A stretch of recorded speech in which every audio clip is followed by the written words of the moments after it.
Ladies and gentlemen, I would like to ask for your warm welcome for the graduating Executive MBA class of 2014.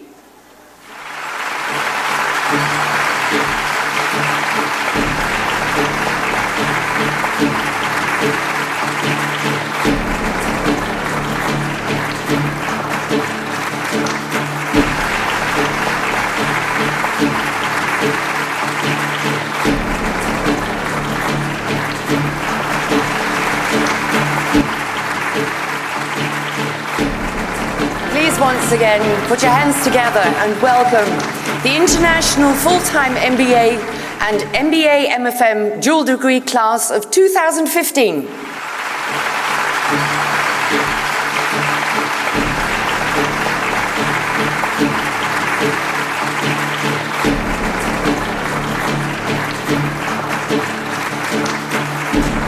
It's wonderful to have you all with us today, so welcome to you as well.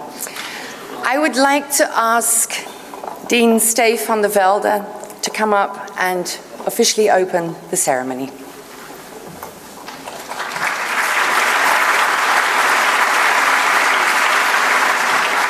Dear Mayor of Rotterdam, dear Excellencies, honored guests, ladies and gentlemen, and most of all, dear graduates.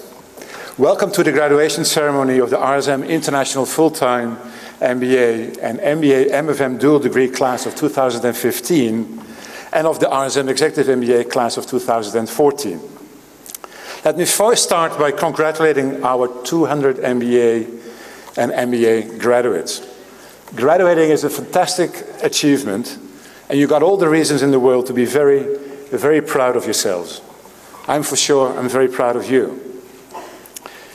Dear graduates, over the past months and years, we've come to know you as very driven, ambitious individuals with a clear focus, a clear determination to succeed in your career, a desire to improve your opportunities and to make a difference in the world. You came to RSM to learn about business and more, much more, delving deep into the world's most relevant environmental, societal and governance issues. And RSM has given you the opportunity to go to places no other MBA program would take you. From the innermost drivers of your own behavior to the slums of South Africa. And from the broadest possible perspectives on business and its place in society to the top of Mount Kilimanjaro.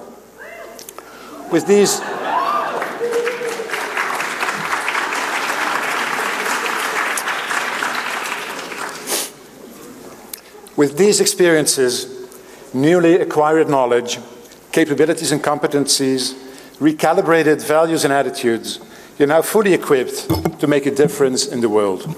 And that's exactly the mission of RSM, to develop business leaders who carry their innovative ideas into a sustainable future. Talking about the future, allow me to say a couple of words about RSM's future.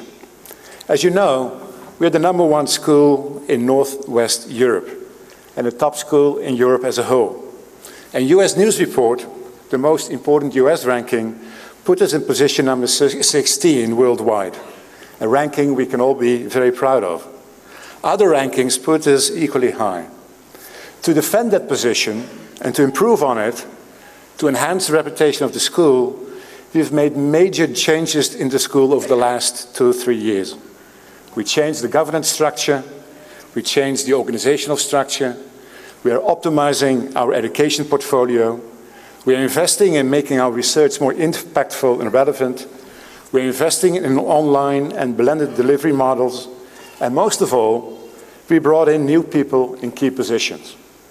For instance, there's an almost entirely new MBA leadership team in place, full of ambition, full of energy.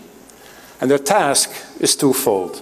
First, is to rethink all parameters of our MBA programs with the combined objectives of offering a unique value proposition to our students, strengthening the reputation of these programs, and improving their positions in the league tables, in particular the Financial Times rankings.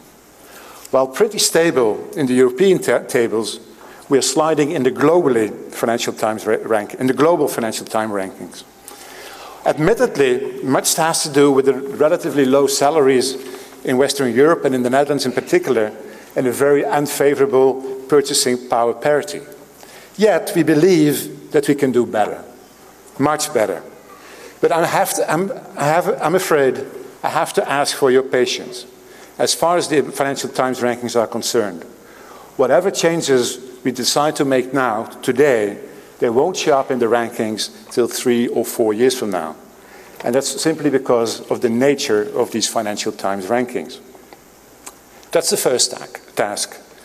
The second task of the new MBA leadership team is to take internationalization to the next level. Again, to strengthen our reputation. Fortunately, we don't have to wait 3, 4, 5 years to see the results. I'll just give you some of the highlights. Next year, and we're very proud of this, we have the first run of a brand new executive MBA together with the University of Cologne in Germany. And it will happen in Cologne. And we're starting a jointly run MBA with Shanghai University of Finance and Economics this year. And then for those of you who are still looking for a job, you may be anxious to know that we're opening an office in Chengdu on the 13th of June this year. Chengdu in China. And yes, in case you're interested and adventurous, we are hiring for that position. Dear graduates, I believe that we have laid the foundation in the last couple of years for our next leap forward. In 2020, 5 years from now, RSM will celebrate its 50th anniversary. Therefore, later this year, we plan to launch a campaign, and which we will name either RSM 50 or RSM 2020. And the objective will be mobilizing this one, still largely untapped resource needed to develop the school further. And that's our alumni, our graduates. We want to further the school. We want to compete with the very best business schools worldwide. And you want us to compete with the best schools worldwide. But our own resources are insufficient to do this. We need you to make this happen. The campaign will be focused on raising resources, and not just financial resources, but also time and networks and brain power. A lot of people say that such a campaign has no chance of success in the Netherlands. The mindset required would be missing in our Dutch society. Personally, I think that is BS. It's exactly what our executive director, Milton Sousa, said a couple of days ago. This is Sparta, or this is Rotterdam. We are a can-do school located in a very can-do city. Talking about a can-do city and a can-do mentality, it's my pleasure and my big honor to introduce our keynote speaker of today to you, the Mayor of Rotterdam, Mr. Ahmed Abu Taleb. Remember, this is a mayor who keeps himself fit by jumping out of his car, chasing street robbers, and making citizen arrests. Although Mr. Abu Taleb started his political career in Amsterdam, well, no one is perfect.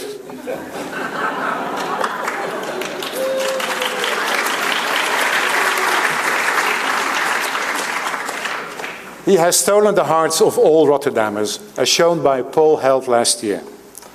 Also, Mr. Abu Taleb was selected Man of the Year 2014, or elected Man of the Year 2014, by Elsevier's Weekblad.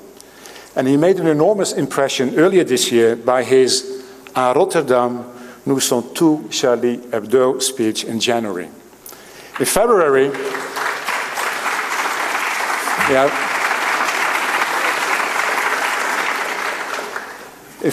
he traveled to the White House to advise President Obama on managing radicalization and extremism.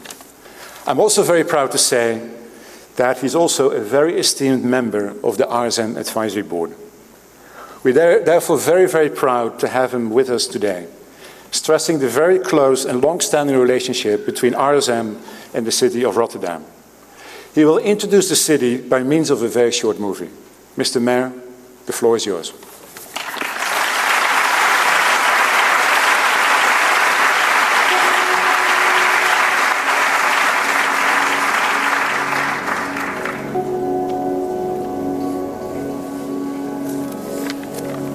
When it comes to great ideas, it doesn't matter who owns them or where they came from. When it comes to great ideas, what matters is where you take them and where they take you.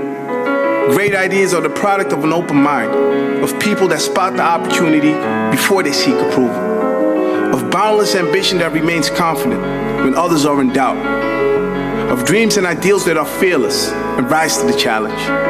Great ideas need people that see the world not as it is, but how it can be. They are the entrepreneurs and the innovators, the teachers, the talents and the investors, the partners and the connectors, the dreamers and the doers.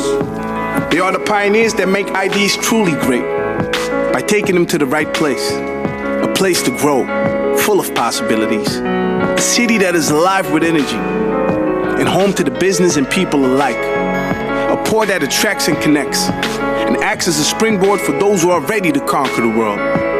What's your idea? What opportunities do you see? Stake your claim, take the leap, and make it great. Rotterdam, make it happen.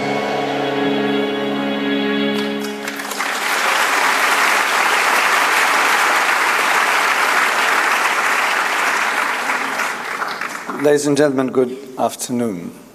First of all, thank you for inviting me to be among you during this very important meeting for the students. And it's really a great honor to see all these shining faces. After a period of hard work, to sit here and to celebrate this very moment. And I would like to speak to you not as a regular mayor of Rotterdam when it comes to positioning your city and adding to the brand of the city, but I would like to explain during a few moments to you why you are important and what kind of challenges you are facing and why the world is waiting for you. The city of Rotterdam and the university are really two sides of the same coin. We rely on each other. I'm proud of the university, and without the university, the Rotterdam city will be completely a different city. I'm also proud of the diversity of our city. We have 170 nationalities. The world counts about 230 countries. So I feel sometimes a small Ban Ki-moon here at the Maas. Keeping the peace, bringing people together, binding people for the good of the city is to me a key element in my fulfilling my duties as mayor. But also showing what the border is when it comes to what I call the we community and who is standing outside the we community and maybe would like to harm the weak community. It has been maybe not always a common sense that a mayor of a city tries within a constitution to show what the borders and the limits are. We mayors have been always maybe putting a focus on what is important in binding people, but sometimes it's really important also to say where the limits are. That kind of mayor, that's what I would like to be now and in the future. Because people have really every reason to think that being a community is very important. It's a sense of safety if we belong to each other, but also to be aware and not to be naive that not everybody wants to be with us in the we community. And that's maybe a new message for mayors.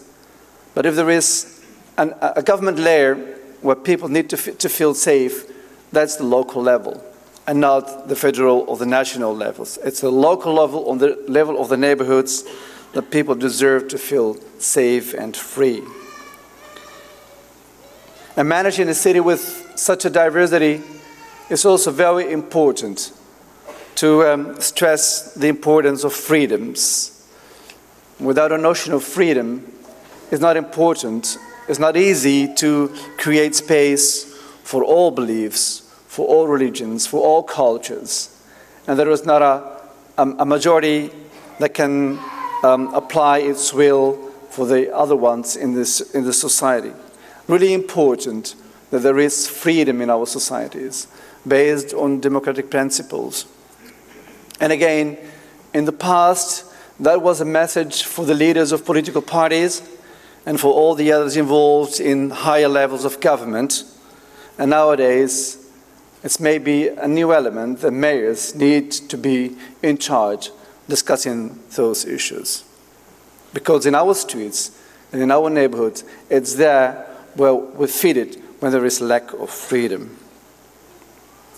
On the world scale, there are a lot of developments going on, and that makes your future role really important.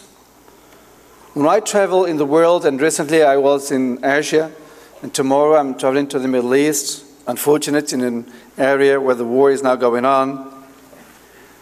But when I travel in the world, there is a lot of questions towards the city, towards the region, towards the Netherlands, questions about things that are very fundamental in the life of our citizens in the whole world. Do you know that millions of people are moving every year from countryside to the cities?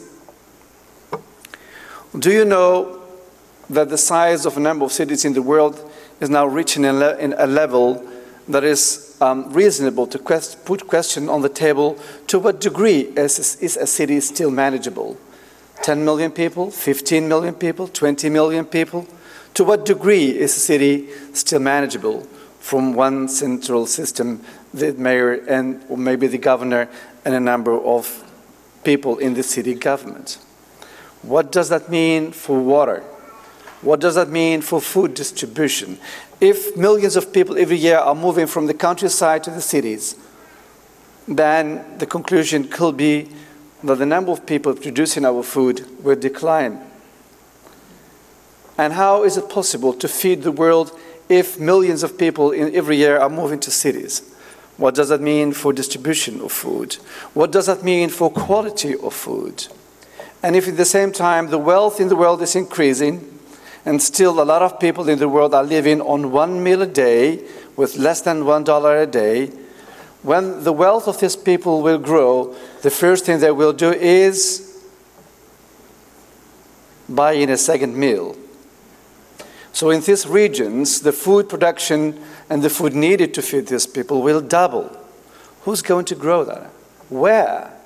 And do you know that if this is the volume of water we have in the world, that this is the volume of water available for food, for consumption, and for the industry? And if the world population is going to grow with millions and millions of years ahead, who's going to manage that? My conclusion is, you will do that. You will do that. Because you are educated in maybe the best university in the world on these issues when it comes to management skills. And you have been living in a country that deals with water, that knows everything about water management, that is living with water as a friend but also as a big enemy. And you're grown up in an area where we manage to grow a lot of crops per square meter. We are the champions in that sense in the world. This question is always asked to the Dutch wherever we are in the world. And combined with the right knowledge and the right management skills, you will be in the perfect position to help the world, to help the countries. Where are you going back? I see Japan, Brazil, I see South Africa, I don't know all the flags, I see Poland, I see this side, Canada, Turkey, Lebanon, the US, China, and I've seen a lot of flags on the other side, wonderful colors. Also from Central Africa. You will play a wonderful role in helping the world solve very complicated issues. And I think that the knowledge you have had gathered in this city, but combined also with the Dutch mentality, will bring you in the very good position to serve in your countries. My friends in Shanghai, and I heard some applause coming from there, Shanghai, people from China, hi. They told me that when it comes to the international trade, Chinese people have two eyes. The Dutch have one eye, and the remaining part of the world is blind.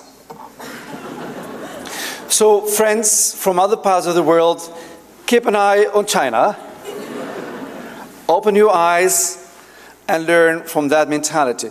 Really, when it comes to trade, when it comes to doing business in the international arena, it's really fascinating to have a knowledge base in the Dutch culture of doing business. That's what makes the Rotterdam School of Management really a unique institute. That's why I'm happy to be a member of the advisory board. So go back or stay in the Netherlands. We would like to have you here, but also go back to serve the world where you are coming from. And I'm really curious where and when I will see you as a alumni when I visit your country, most of the times with someone from the Rotterdam University. And today I would like also to nominate all of your students as ambassador of the city of Rotterdam. You will receive for that purpose a certificate, and I will love to give all of you that certificate personally, but due to other issues on my agenda, I will not be here the entire afternoon. So I would do that symbolic, and I would like to do that for one of your one lucky student among you. The other students graduates will get the certificate together with your diploma. So I was looking forward on my stuff to see the name of the candidate I will give the certificate, signed also by myself, so don't abuse my signature whenever you go back. I would like to ask Mr. Mustafa Ahmed from Cameroon to come forward.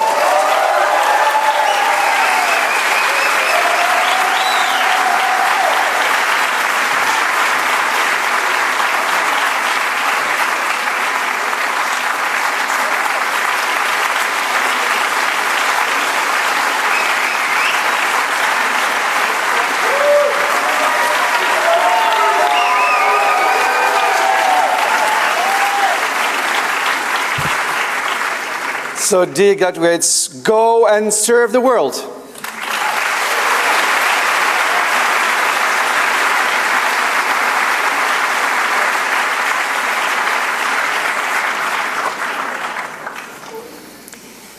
Thank you, Mayor Abu Talib, for those very encouraging and inspiring words to our graduates this afternoon. As we move on to our next speaker, who is our alumni speaker for today, John Apesos is originally from Dayton, Ohio, and as an entrepreneur, he is the brains behind Symbicity, a new idea for urban farming. So you might want to get together and talk about how we're going to solve the world's problems. John came to the Netherlands in 2007 to follow RSM's full-time MBA program and graduated in 2009. I'd like to invite you to come on stage and share some of your thoughts with us.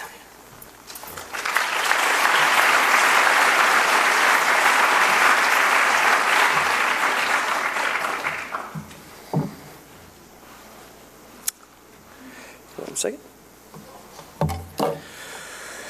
Dear Mayor of Rotterdam, Dear Excellencies, Dean van der Velde, distinguished faculty, honored guests, family, and above all, the students. Thank you very much for having me here today. It is truly an honor to come and speak to you. The world right now is in flux. The guard is changing from one generation to the next. I stand here today as a representative of the millennial generation, born in February of 1980. For I am the last of my kind. Unlike the millennials who are in their 20s, I, like the professors, the executive MBAs, your parents, remember a paper-based, hardwired world We had landlines. And then in the 80s, car phones and beepers. There was physical infrastructure. Schoolwork was done in the library or with a textbook. To be published, you had to have a publisher. Photography was done with film.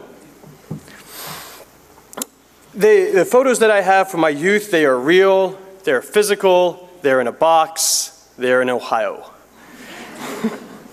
Computing technology is the key paradigm driving the change in the global technology. The internet is one thing, but what most people think of as the internet is actually the World Wide Web. And the internet itself has been in existence from 1980, but the web was launched in 1990. From finance to manufacturing, media to supply chain management, the very methods available for information to be gathered, collected, processed, manipulated, and distributed.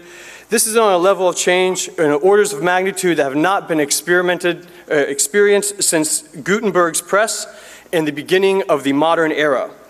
So last fall, I was in New York City in the New York Public Library, and I actually saw one of the Gutenberg Bibles. And one of the things actually scared me. I saw that he went bankrupt. And he only produced about 40 survived to the day. And yeah, actually he got bankrupted by his investor, as it were. Scary. But he made a major contribution to history. Let's take a look at his life and his legacy.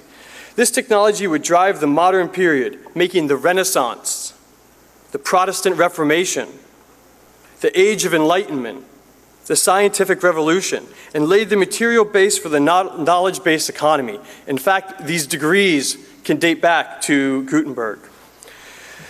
So just with the scientific revolution alone, Copernicus's revolution of the heavenly spheres, basically the idea that the Earth is not the center of the universe, would start the beginning of the scientific revolution, starting mathematics, physics, astronomy, biology. And this is a huge legacy. This brought basically the world out of the Dark Ages. Now this is the important point because you're MBAs. How quickly did printed books scale as a technology? Well, it took about 350 years. In the 15th century, 10 million books, then a quarter billion books in the 16th century, 500 million in the 17th, and then finally 1 billion in the 18th.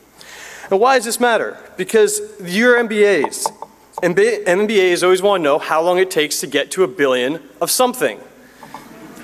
So let's compare printed books, 350 years to 1 billion books in print. The originator of the World Wide Web was Sir Tim Berners-Lee. And he made the proposition in 1989. And the World Wide Web, as we know it today, would go online in 1990. How long did it take for the internet to scale? Well, in 18 years, Google marked 1 trillion URLs. And in 2010, 20 years after the beginning, 2 billion internet users. 2 billion. So we are in a period of rebirth. In 100 years, what our world looks like now will be like the dark ages of information. It is our collective ability to communicate, share, and collaborate, and implement new ideas and technologies and organizations, which is happening at an incredible pace. Thus, we are in a period of history where change is occurring, economies and industries are being rewired, and the workforce that is coming in now has no living memory of a world without Google, Amazon, and Wikipedia. The very money supply now is zeros and ones. In a world of digital payments, cryptocurrencies such as bitcoins, a person can travel from New York City to Shanghai in a day or just video chat. What about virtual reality, nanotech, biotech, social technologies? Do you think that you can stop these? No, you cannot. At this point in our history, our world is going from industrialized to network. It has begun. This change does not require your permission. It doesn't require your government's permission or the established institution's permission. Just as the church was rocked out of total power 500 years ago, ending the Dark Ages with a literate population, you are going to experience a similar amount of change over the next 35 years because this information revolution is exponential in nature. You are the new leaders of a generation, and now it matters. The millennial generation is taking over the workforce. In the US, at least, we will have 50% of the workforce in 5 years. I wish for you to see this as an opportunity. Young people will always look for leadership and mentorship. And it doesn't matter what you think of yourself. I am here to tell you that you are a group of some of the most privileged, educated, and ambitious people in the world. You have MBAs, multiple university degrees. You've experienced growth in your career path. And there were a list of people, friends, families, mentors, who supported you even getting into this program. Now you have an opportunity over the next 30 to 40 years to become a leader of the largest workforce that has ever walked the planet. And this is the beginning of the beginning, not the end. In graduates of 2015, you're in a position to lead. Now, how did I get to an MBA? This is a strange story because I studied history and I would become an outdoor instructor. See, my goal was to become an adventurer. I wanted to travel the world. I went to the Amazon, down to led tourists through Torres de Paine, Chile, on 10-day treks, around and around and around. I would take people onto ropes courses and push them to be as strong as that they could be. I wanted to be a traveler, a wanderer, a knower. And I worked for a company called Outward Bound. And at Outward Bound, we had a truly inspiring founder, Kurt Hahn. And we had a motto: to serve, to strive, and not to yield. And we would take people out in the wilderness, not to teach them how to survive, but to teach them how far they could go, how much they could endure, what challenges they could undergo. And it was this simple idea of Hahn's that we really rallied around. And it was this: I regard it as the foremost task of an education to ensure the survivals of these qualities: an enterprising curiosity, an undefeatable spirit, tenacity in pursuit, readiness for sensible self-denial, and above all, compassion. Compassion truly is the highest quality of humankind. And after a few years of taking people out on programs and pushing them and help them develop, I also wanted to develop. And I looked to my leadership and I saw that there was no clear career path from being an instructor to running the schools. I looked at what the people who were in charge had and what I did not have, and that was an MBA. And I also realized that all organizations, nonprofit, for-profit, B Corps, foundations, they all run on cash flows. And all of you understand how those work to a degree. So understand that you are in a position to at least understand how organizations operate. But there were other things that brought me to RSM specifically. I was encapsulated by the small class size, the truly international student body, the concept of leadership development. After working on developing others as leaders, I was very excited to be developed myself. And most of all, sustainability. There aren't a lot of MBA programs that hold it as a core value. And when I attended, this was a class which was in the core curriculum. Everybody took business and society management, and I hope that they still do.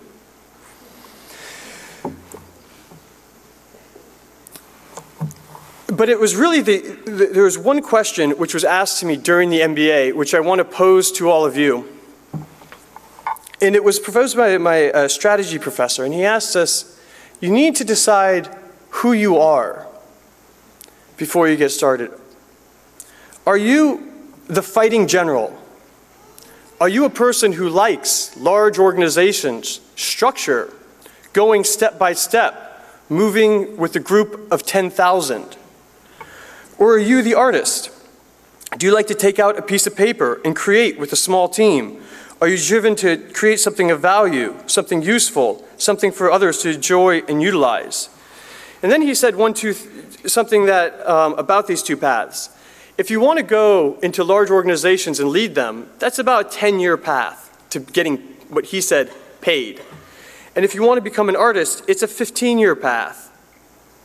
And you might not get paid for it. And this was the path that I chose. I chose that of the artist. I am not rich. I am not successful in those terms. But I get up and I try. And I've worked for companies that were making a contribution to sustainability. The first company was out-of-home media, where we did it with no environmental impact by using high-pressure water and steel templates. The second company was an LED company, where I learned about exponential technologies and exactly how competitive it is out there when you're trying to make a technical product and what that looks like. And then I would go on to found my own company, which was a vertical farming company. From the insights of those two previous companies, I figured I've worked with high pressure water, can do that, and I understand something about these LEDs that other people may not. And it's been that task that I've been working on for the last 3.5 years. And you have to have kind of a go for it mentality. I had no idea it would take so long. I had no idea the burdens that I would bear. But what I can tell you is this: it is my classmates and it is my network that have kept me going. I got in some legal trouble in my first startup. And I called up one of my classmates because he was the only lawyer. He was the only Dutch lawyer that I knew. And I didn't know what to do. And he said, "John, we'll get through this. I will come, I'll sit with you, I'll represent you." I said, "Thank you." And we figured we could negotiate our way out of this. And then things escalated. And then eventually their lawyer called my lawyer. And I came back and he said, "I will do this for a beer."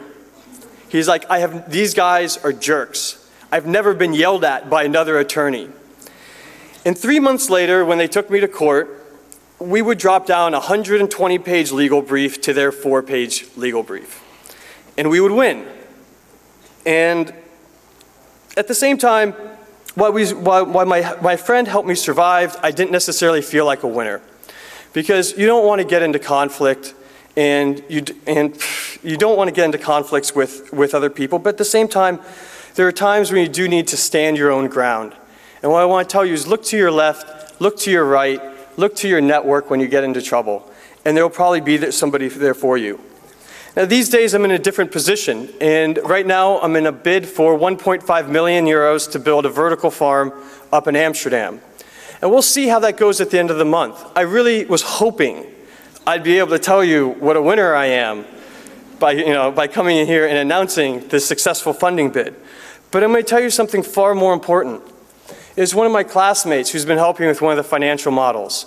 He's been pushing me and taking me along all the different steps of the way to actually get funding here in the Netherlands. And without him, I think I would have lost the courage to continue on some time ago. So be proud of your network and be proud of your school. Don't be afraid to go for it. You're really early in your careers, and what may seem like a failure, and I have failed many times over the last 5 years, it really makes you stronger. It makes you reach to your core. It makes you go deep. And if you fall off the cliff, you've got a good network around you, and you'll make it back. So with that, I wish you to take great chances.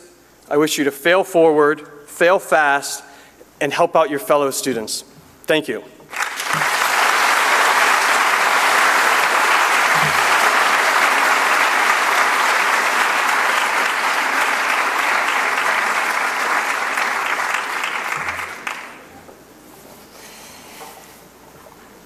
Thank you, John. It's good to have you with us today. No more speeches. I can see you smile. It's time for the real stuff. It's time for your diploma presentations, and we are going to start with the executive MBAs. So I would like to invite Dean of Programs, Professor Erik Waarts, up onto the stage to take his position where he will give you the diplomas. Also my colleague Evelien to come up to hand the diplomas out to Professor Waarts. And is Van der Naak coming up with you? No, okay. And then for the executive MBAs, I would like to ask my colleague Milton Souza, Director of the MBA programs, to come up and announce the names of the people coming up. Excuse me?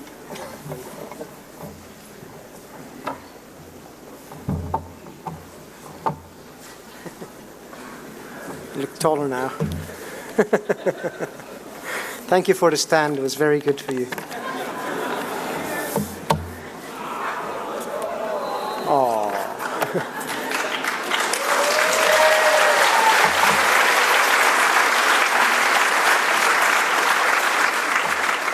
So as Hattie was saying, I won't do any speech. I will just briefly introduce every student and call them to the stage to get their diploma. And so I'll call one by one. So the moment you hear your name, you could please come to the stage and get your diploma. So I'll call the EMBA 14 graduates, our new global leaders, or our new global servants. And the first one would be Mustafa Hamad.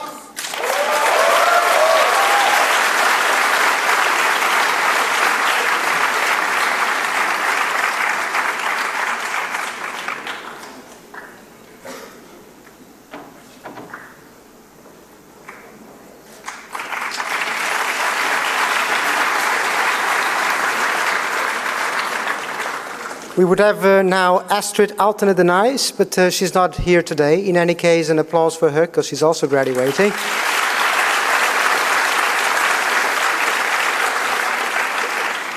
Oh yeah, the clicker. Sorry.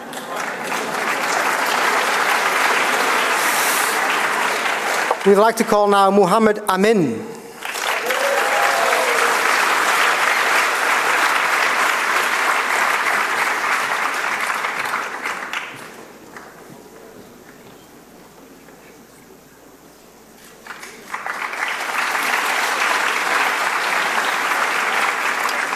Abdelkrim El Amrani.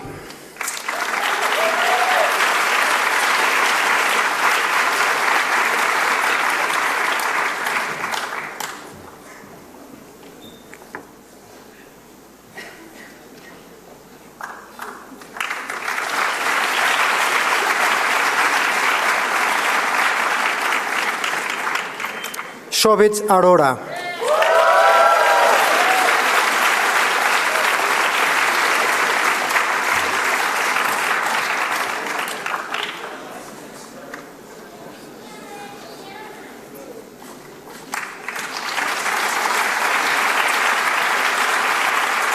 Mike Banhan.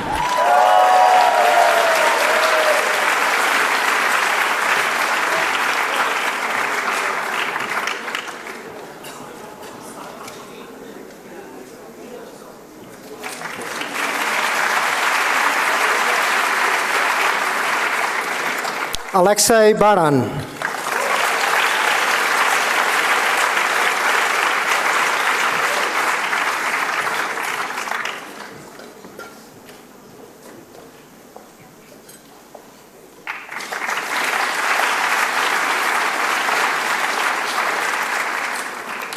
Anirban Bazu.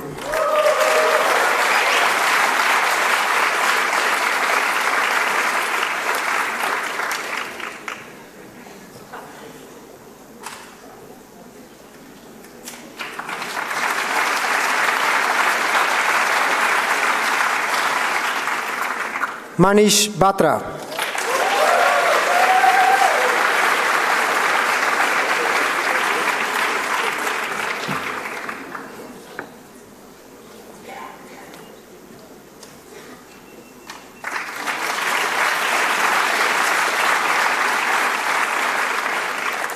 Gerardus Bekkers.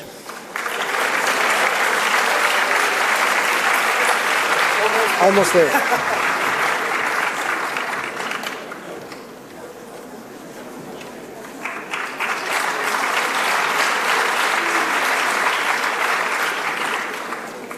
Robert Paul Berretti.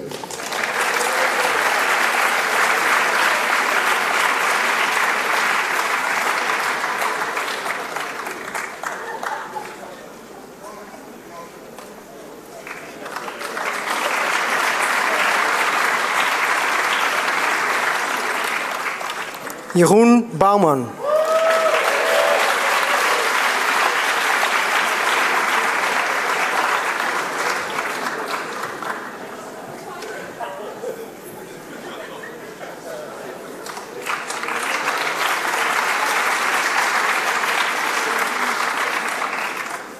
Jordi Boeterhof.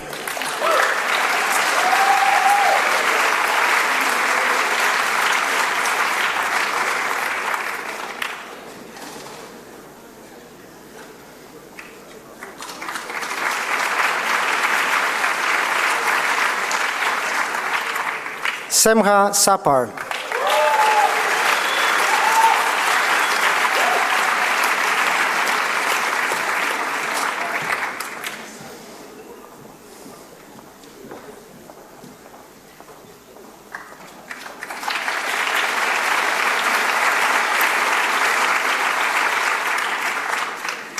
Xin Chen.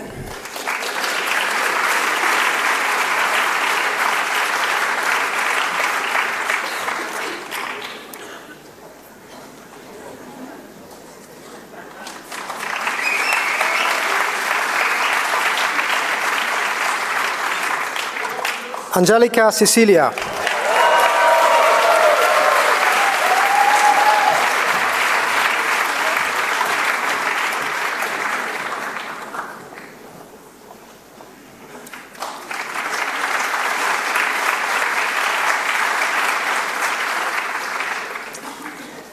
Adrian Siosildau, who is also now with us today.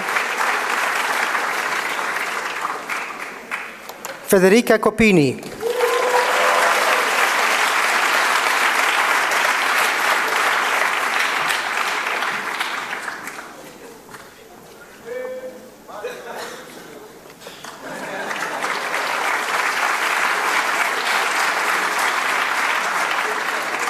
Mario Crea.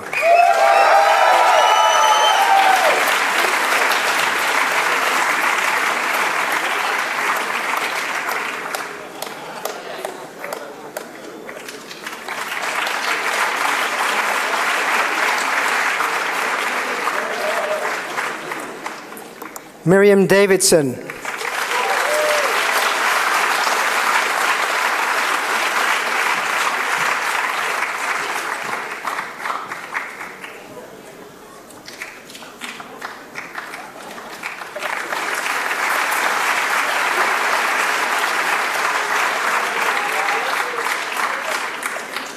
Francesco Di Maio.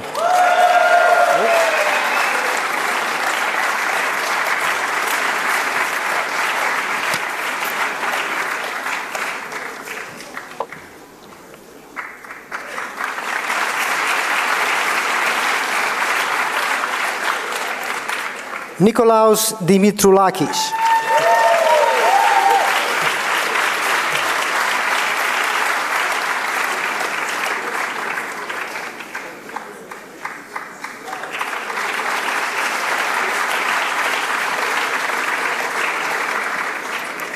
Hao Ding.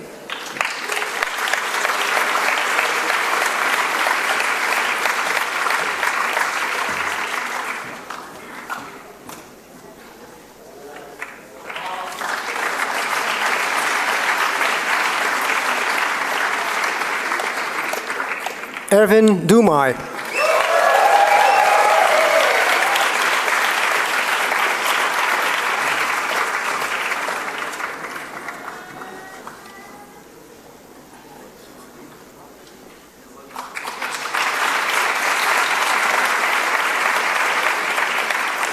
Surav Dutta.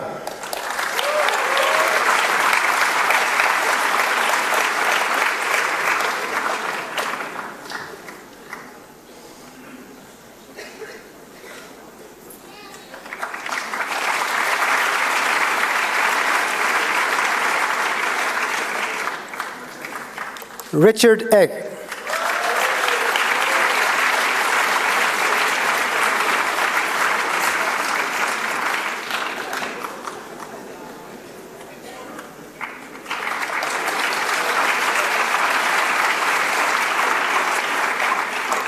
Daniel Floor.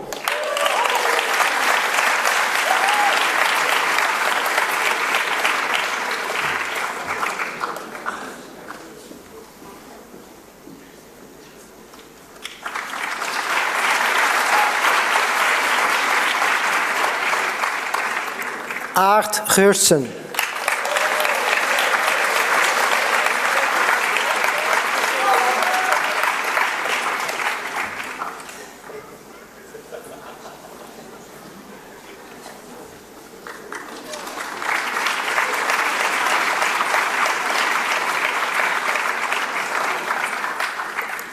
Felicia Holness.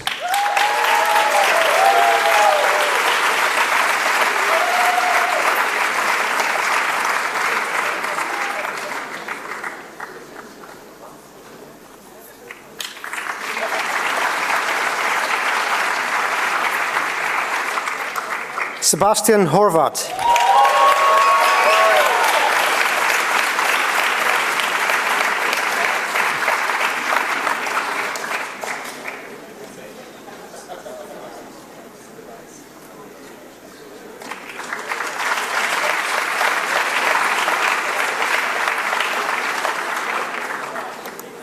Danny van den Houwen.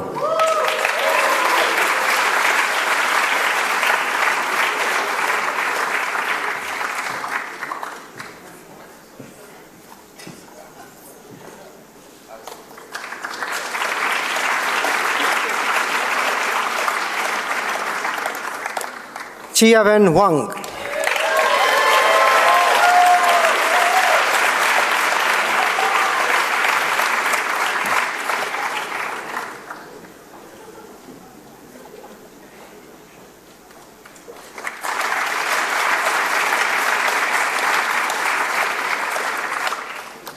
Patrick Einsen.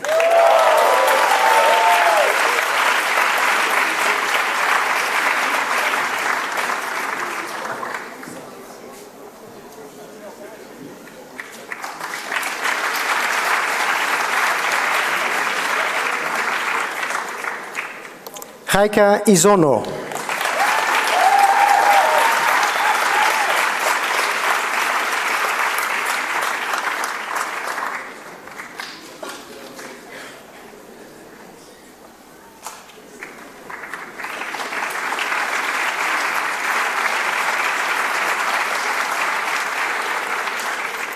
Atul Jain.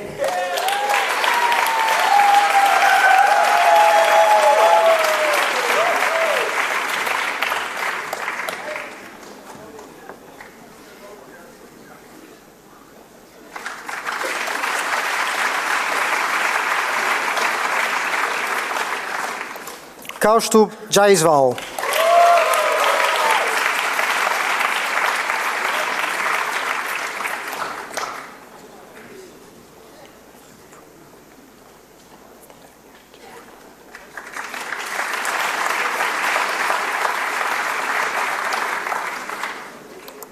Surya Jambunathan.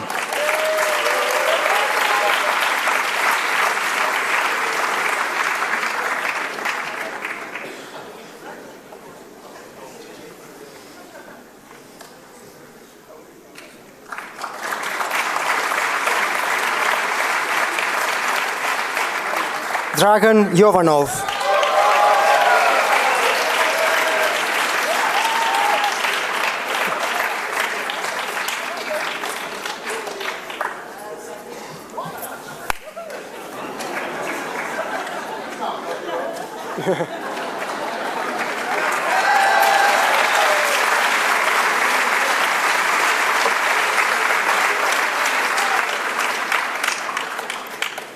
Emre Kaya.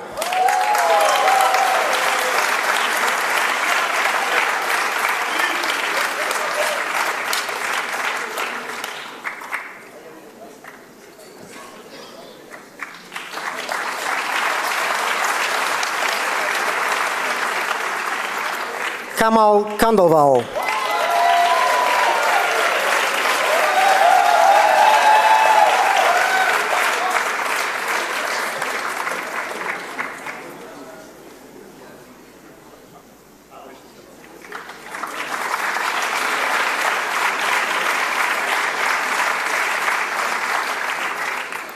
Johannes van Koot.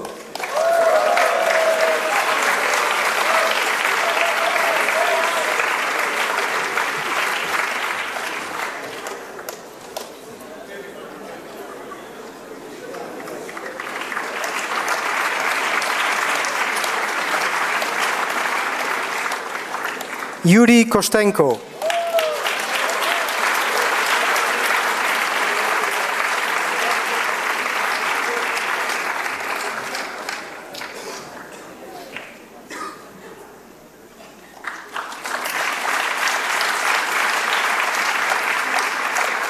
Arkadiusz Kotlewski.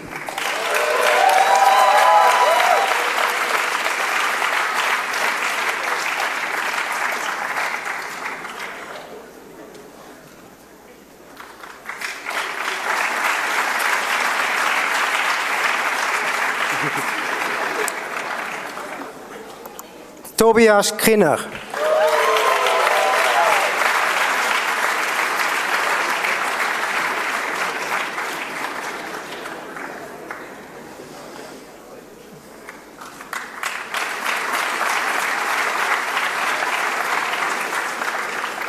Tapan Kumar.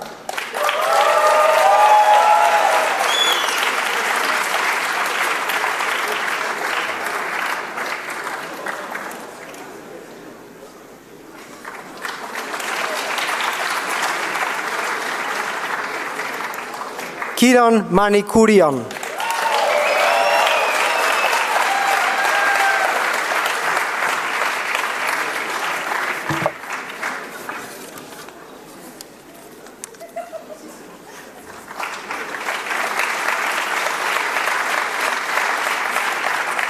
Yinchia Lee Drux.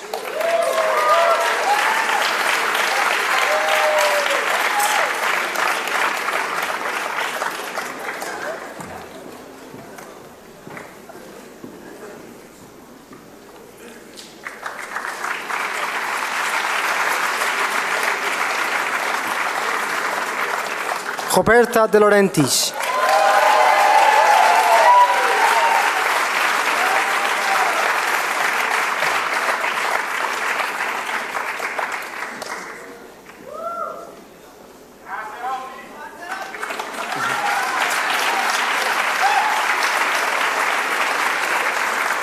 Rob Maas.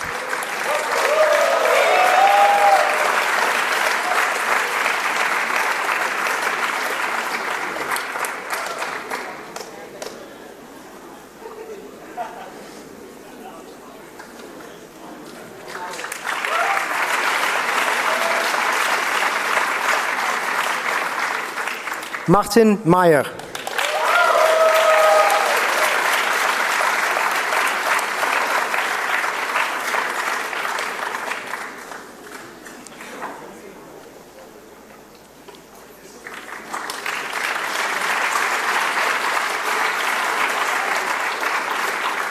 Johannes van der Meer.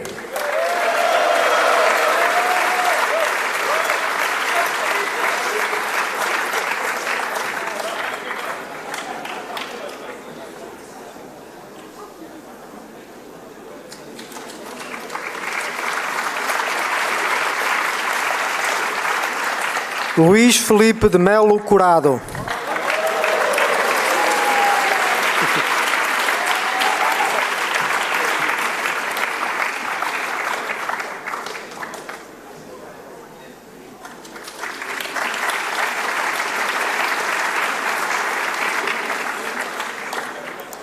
Maja Mikielska.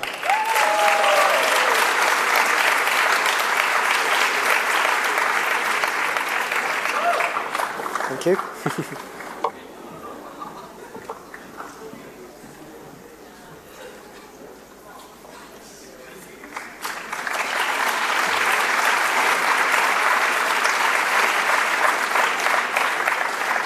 Vijay Mohan.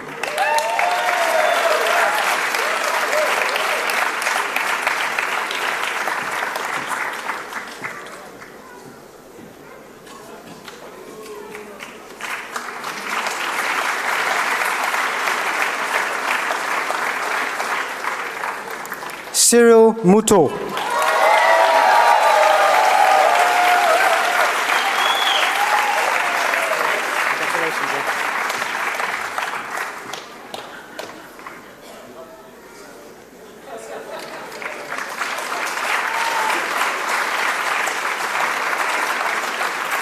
Supradeep Nag.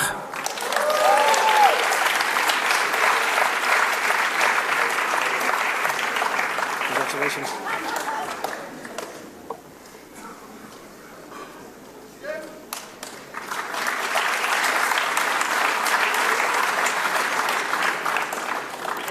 Sudev Nath.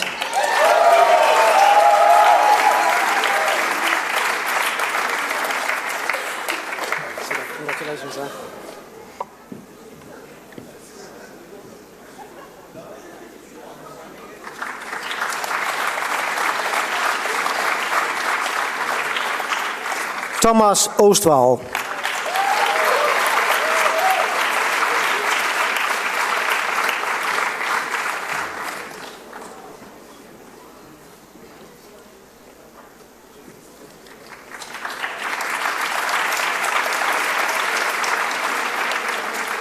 Serkan Ottels.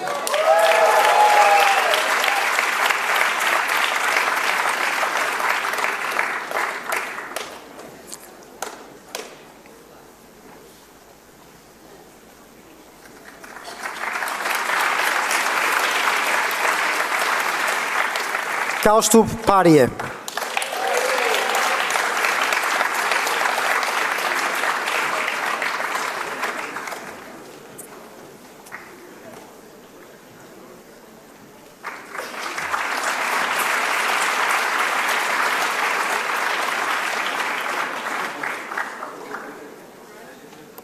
Jassen Popov.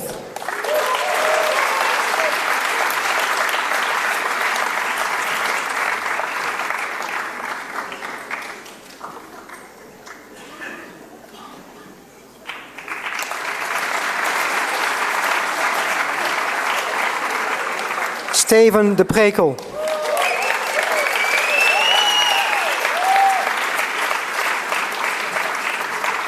Congratulations, hè.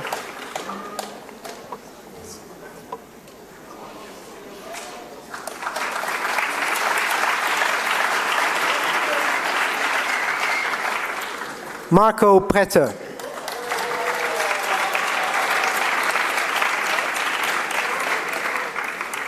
Oh, he's not in. Sorry, he's also not in today. Valerie Rabinin.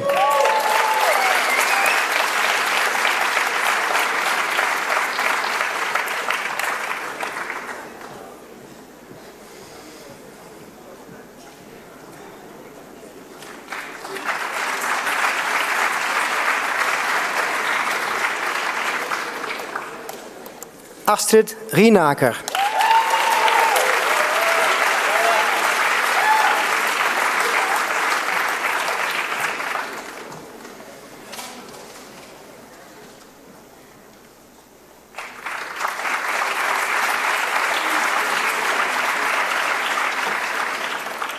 Sana van Goosmalen.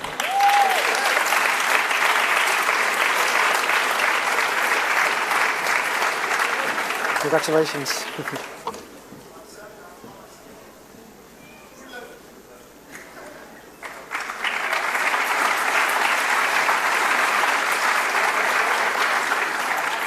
Marcel van Gijven.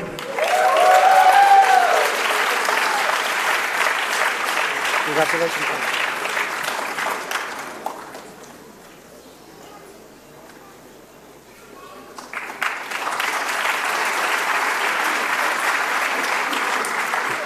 Dico Ruit.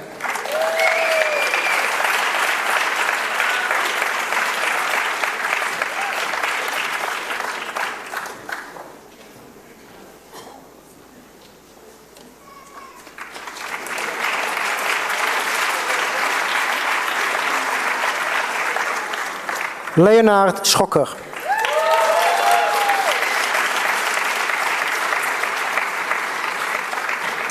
Congratulations, hè?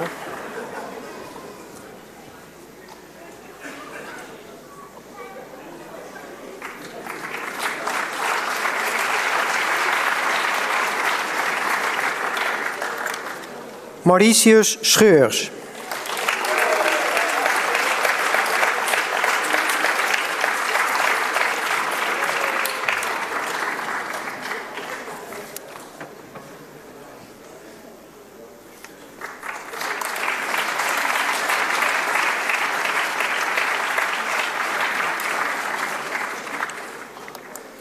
Daniel van der Schroef.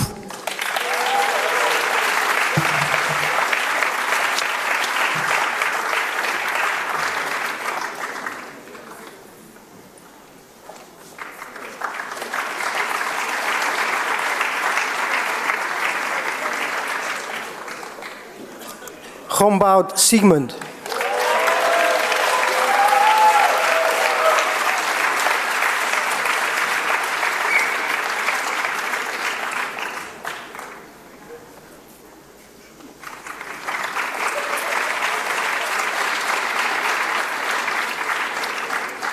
Cristina da Silva Joaquim.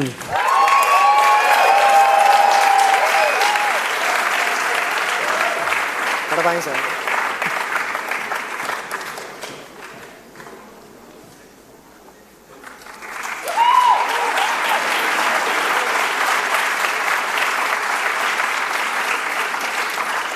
Lachlan Stokes, who's not here today, but a round of applause, please.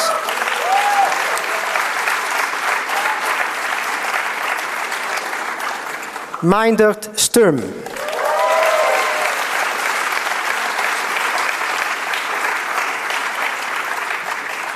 Congratulations, sir.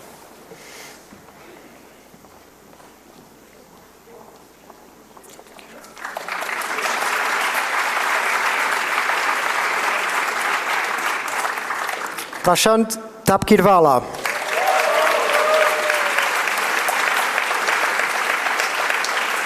Congratulations.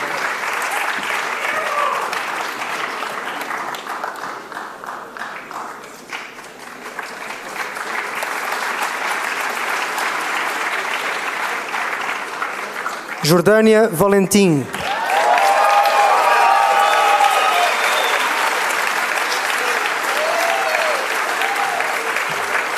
Parabéns.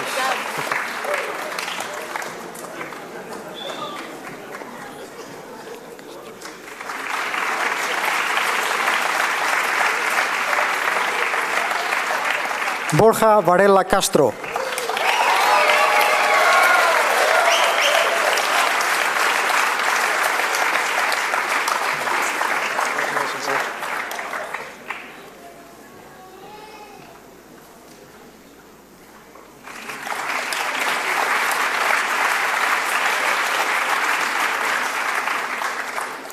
Peter van der Vij.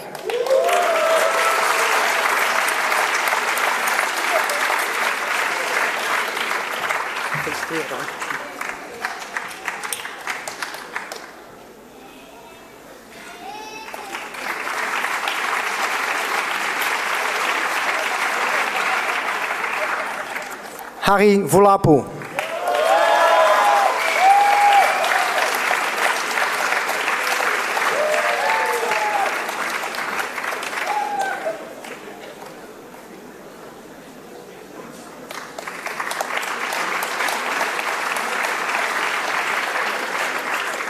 Abraham van Veli.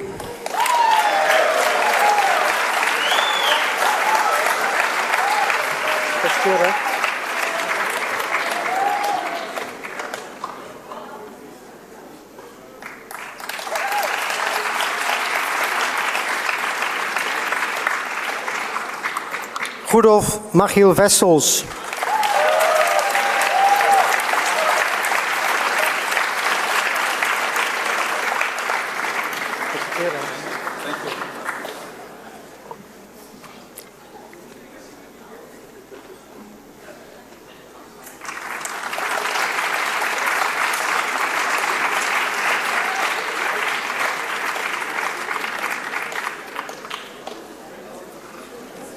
Satomi Yamaya.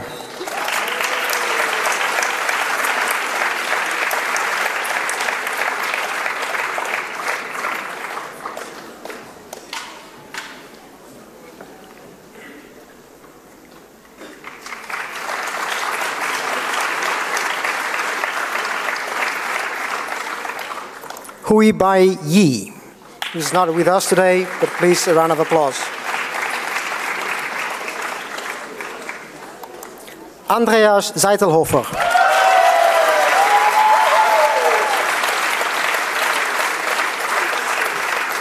Congratulations.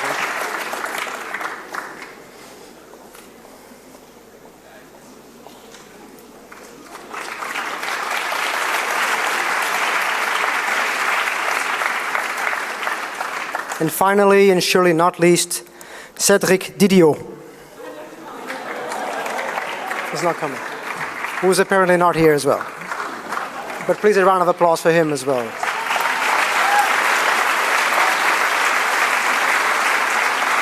And so with that, we finish the EMBA 14 graduate diploma, and now we'll pass it on to Hetty. I guess you don't need this. No, I don't think Marijke does either. Okay.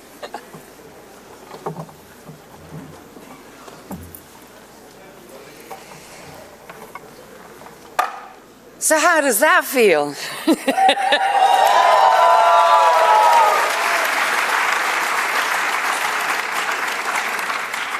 Congratulations, it's well deserved. Yes, one more round of applause for them.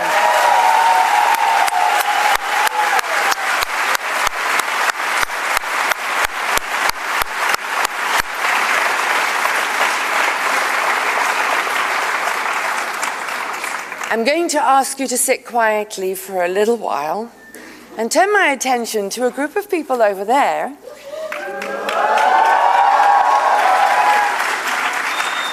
who still have to do their walk of fame.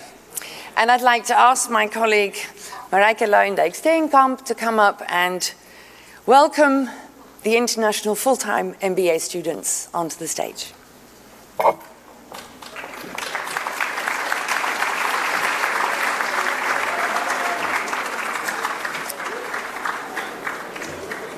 From the RSM MBA, I changed a lot.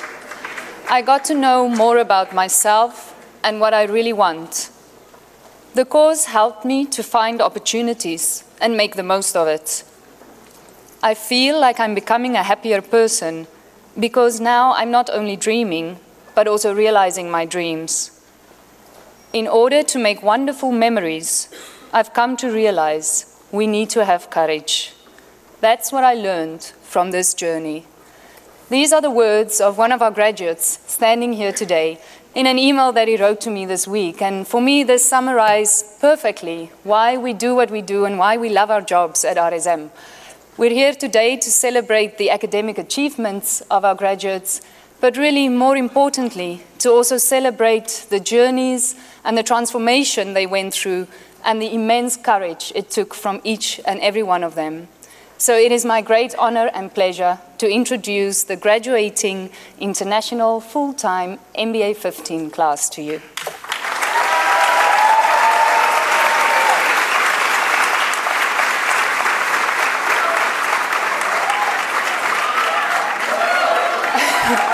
First up, Tobias Abt.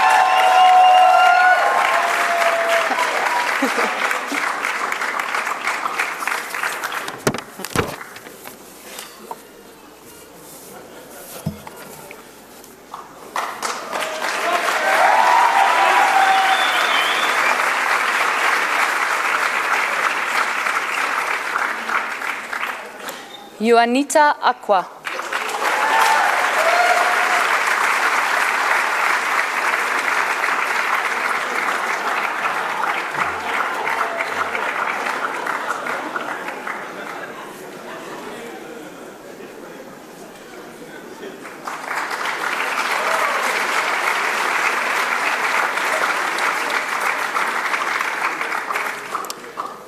Aryo Adinugroho.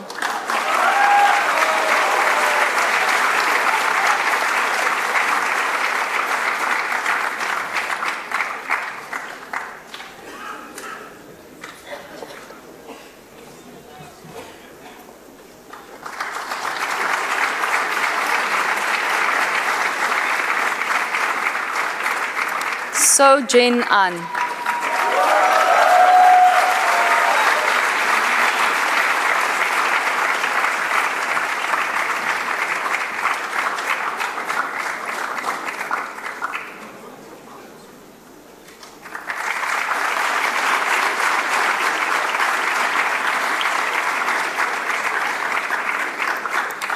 Rawan Al-Hafar, and she cannot be with us today.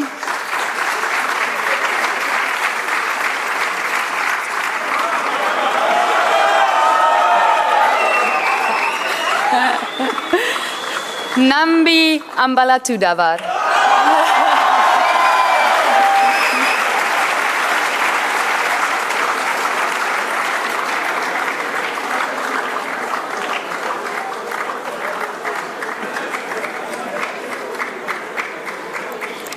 Zurab Anguladze.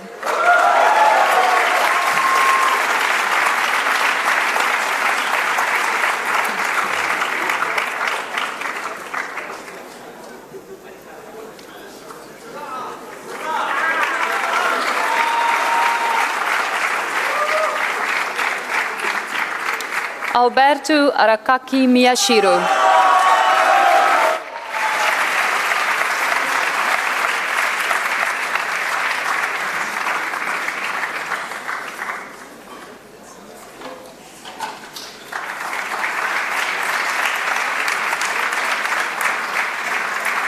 Gagan Arora.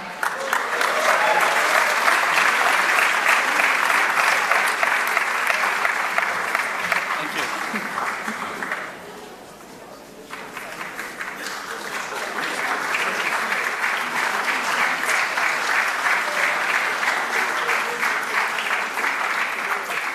Rahul Atri.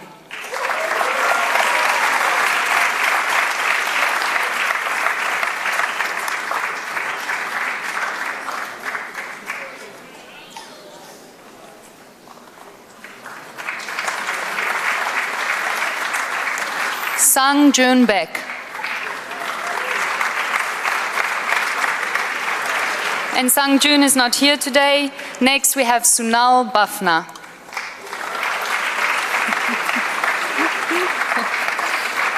Also not with us today, Tamas Baranyai.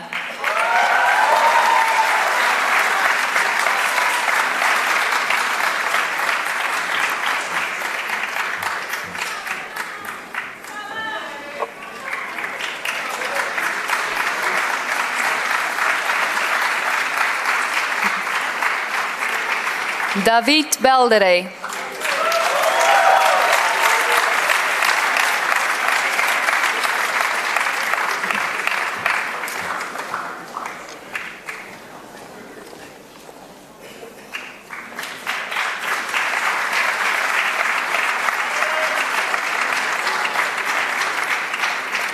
Eldred Buckley.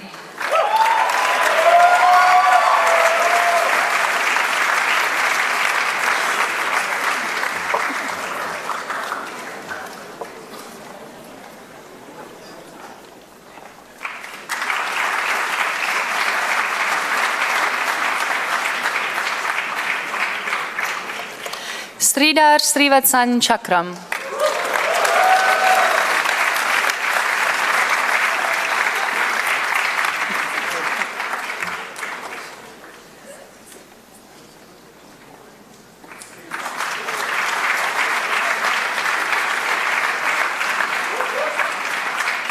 Daniel Chedi.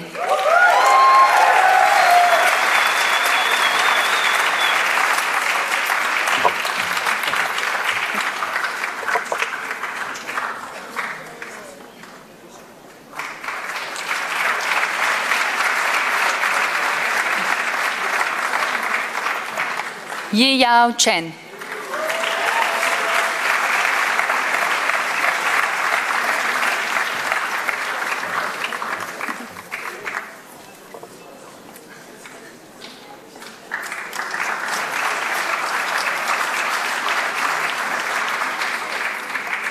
Prasanna Koluru.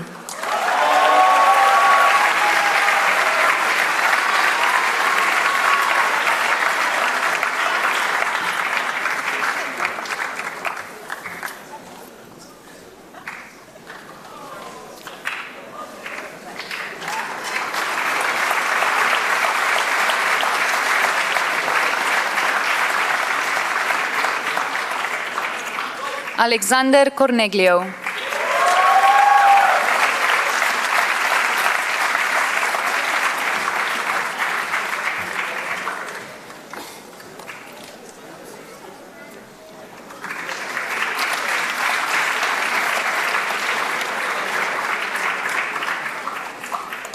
Robert Daraban.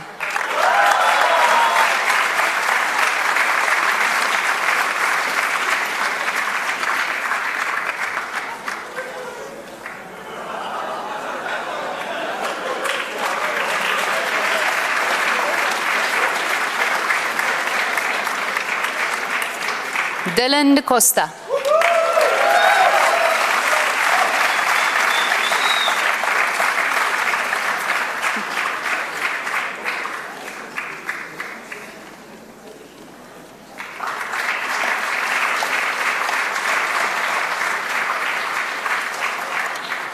Harold Fotso.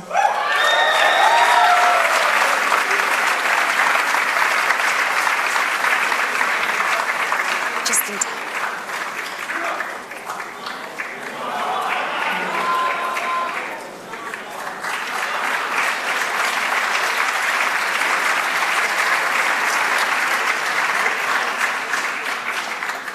Anastasia Frolova.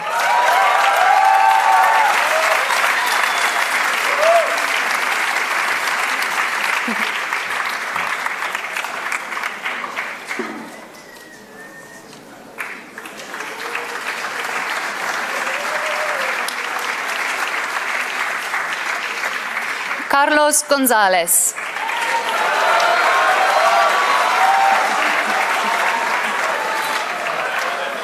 Not here today.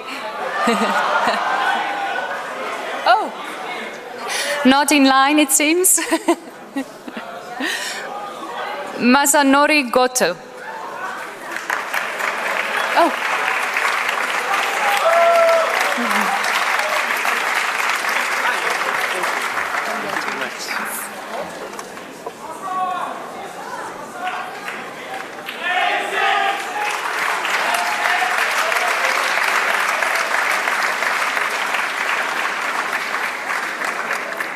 Bram Handoko Suryo Widodo.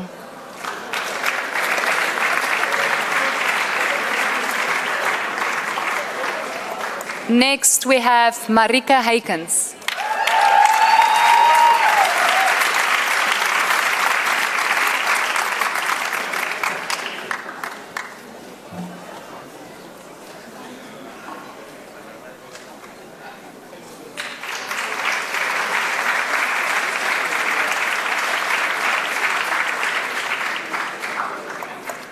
Francisco Javier Herrera Toruba.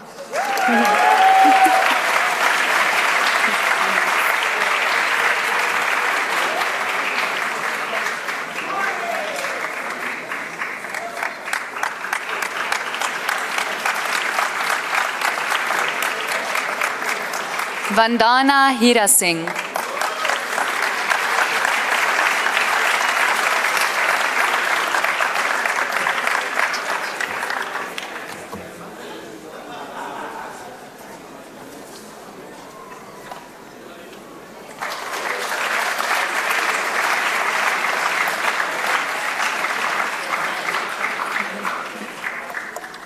Yishan Sin.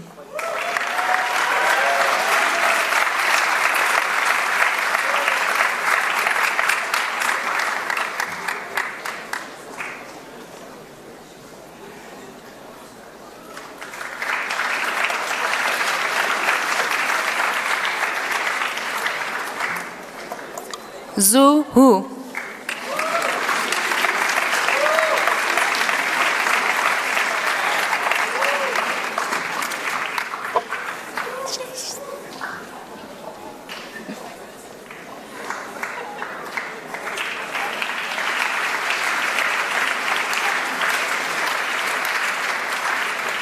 Alexander Hund.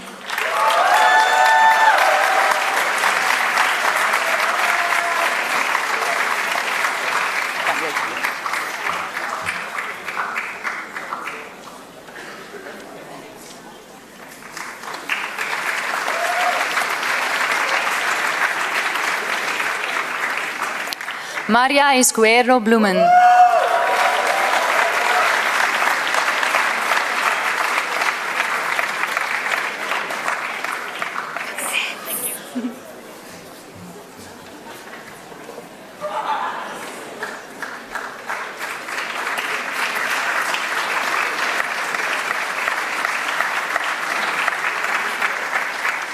Anders Chin.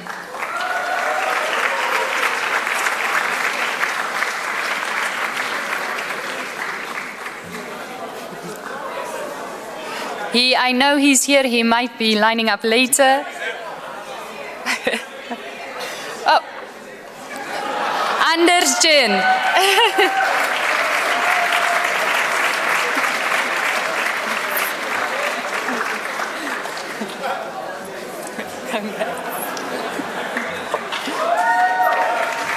There's another Carlos. No, where was he? The other one is waiting there.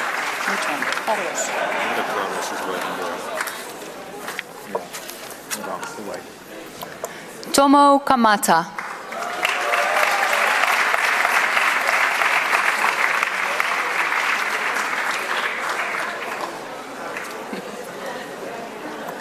I'll move on to Nishant Kanakhanti.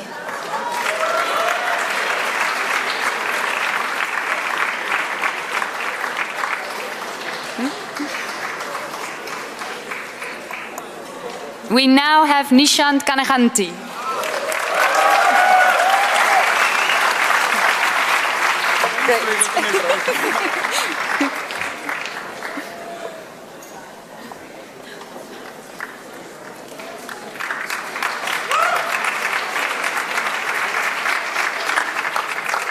Sushmit Kaul.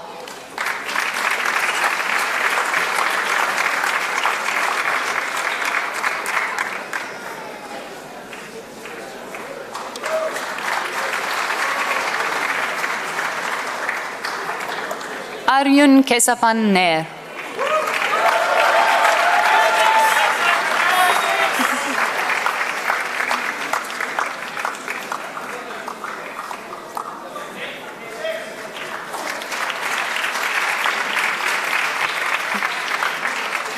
Vijayta Kandalwal.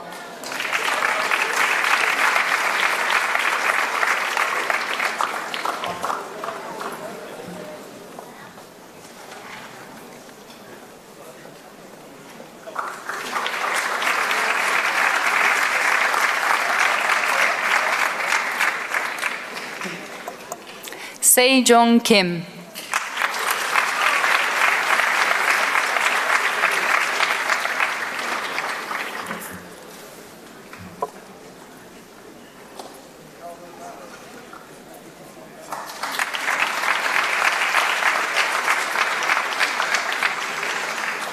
Yu Lim Kim.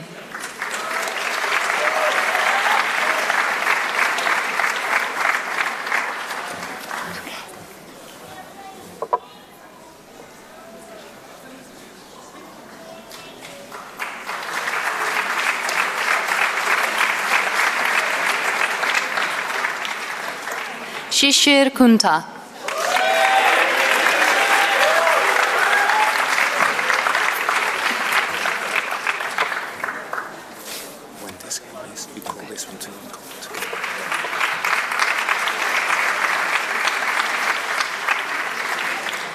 Matthew Leary.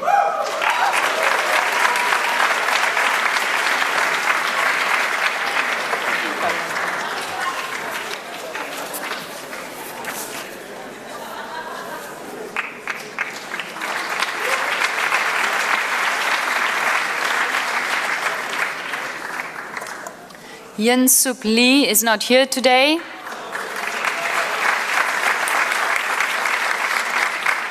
Sang Woo Lee.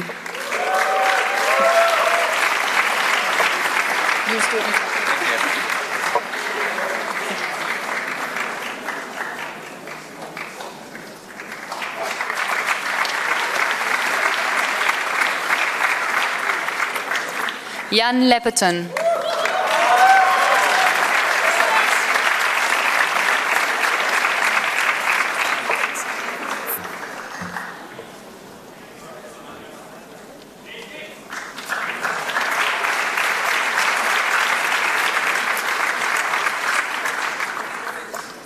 Chia Sin Lin.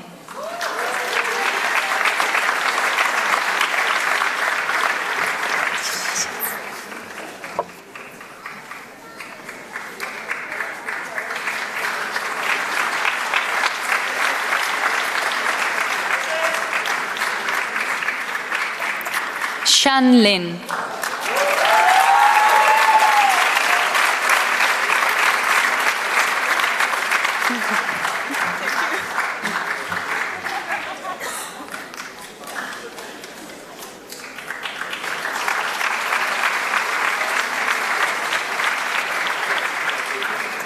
Wei Che Lin.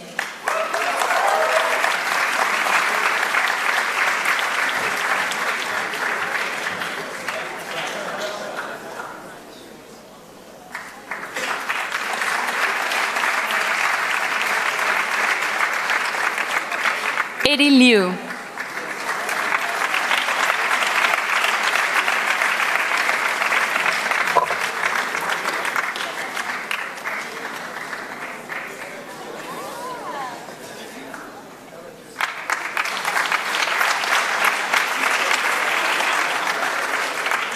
Sukyatna Luna Desastra.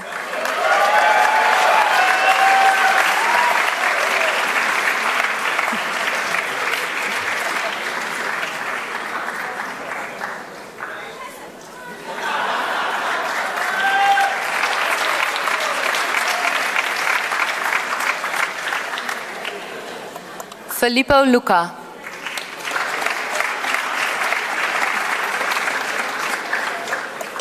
And then Ravish Malhotra.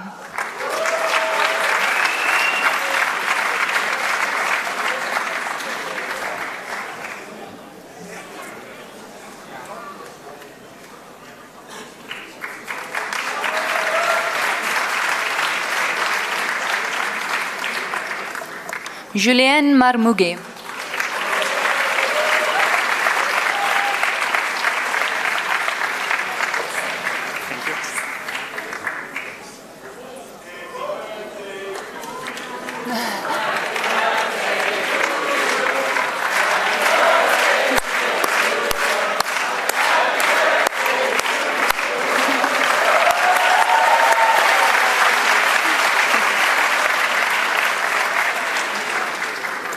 Leilani Meyer Morrison.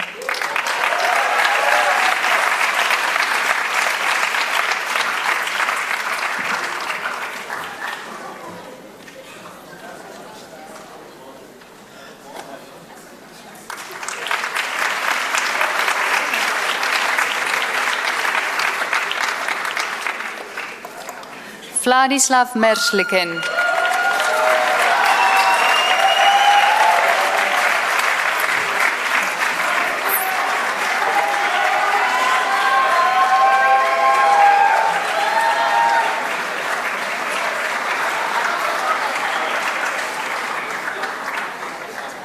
Aditya Mohan was still stuck without a train. Probably still is. Aditya Mohan.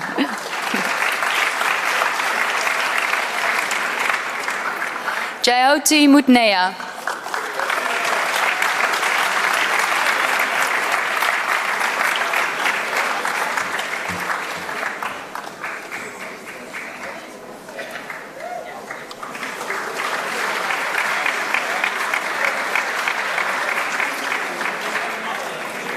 Raffaella Natale.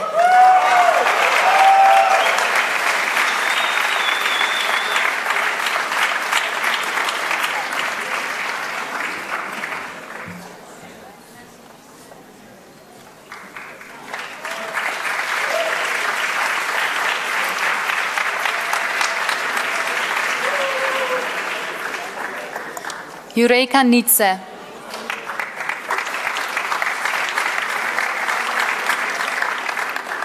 Jaime Ortega Colado.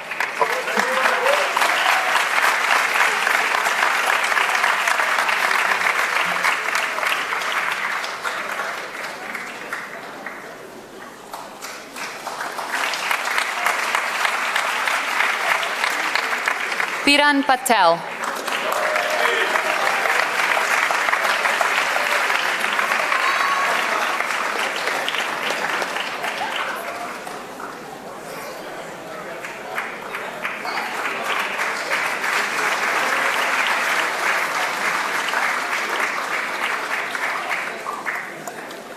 Bruno Tiberio Pavanelli Morera.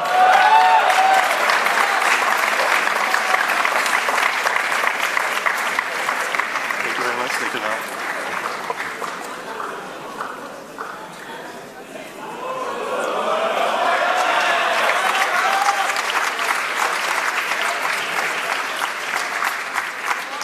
Ruud Perez cannot be here today.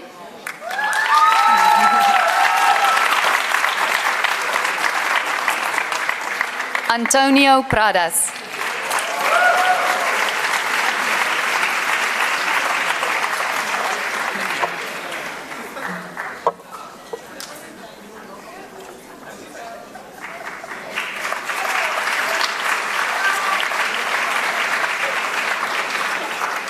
Dheeraj Prakash.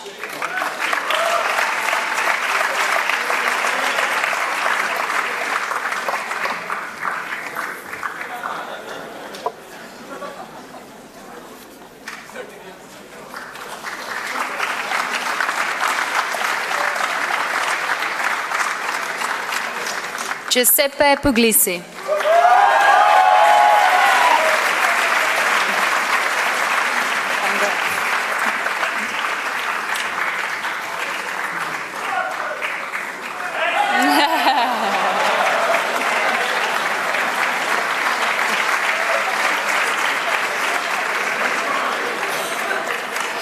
Laura Putri, and she's not here today.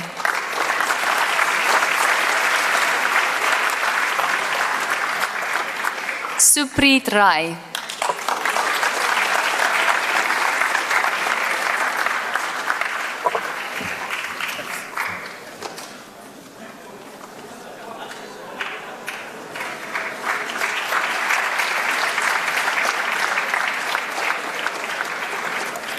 Abhishek Roy.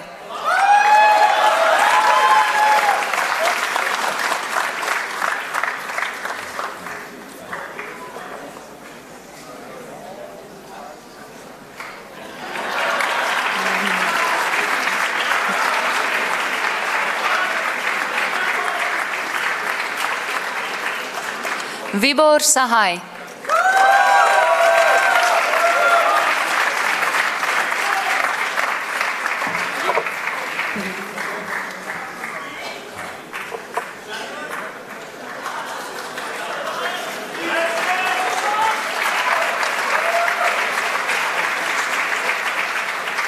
Harumi Sakiyama.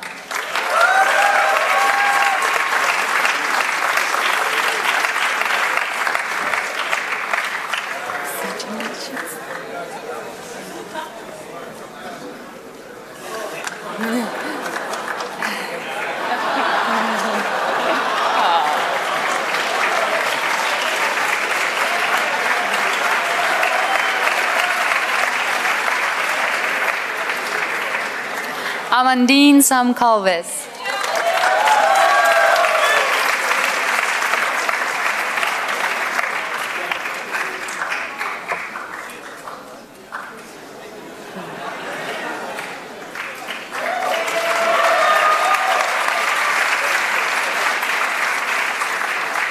Sadat Satak.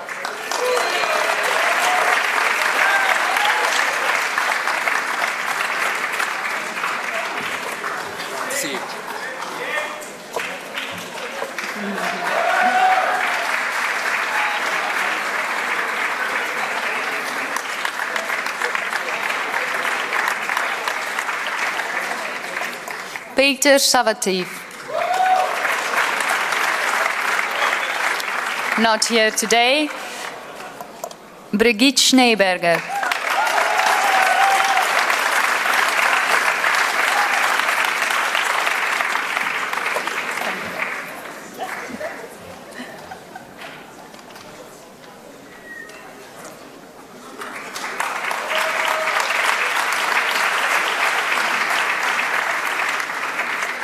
Everina Sechavati.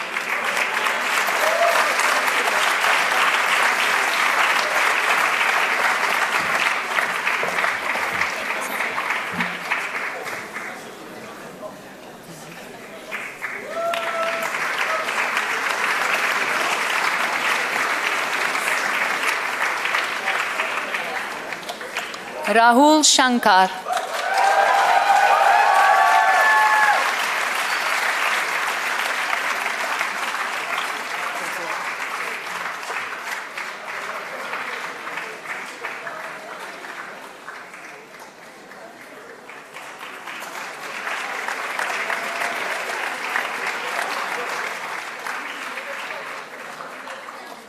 Somil Sharma.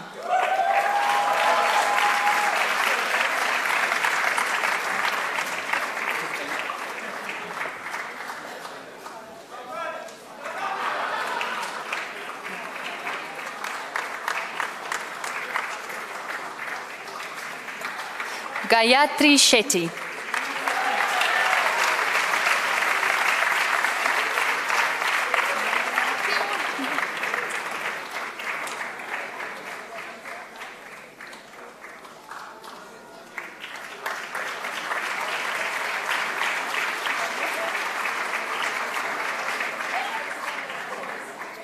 Marco Signorelli.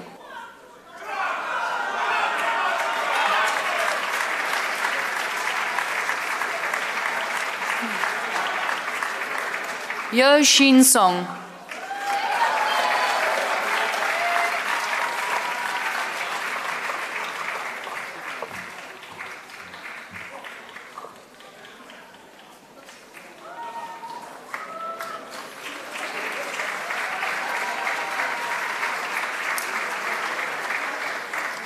Daniel Stavropoulos.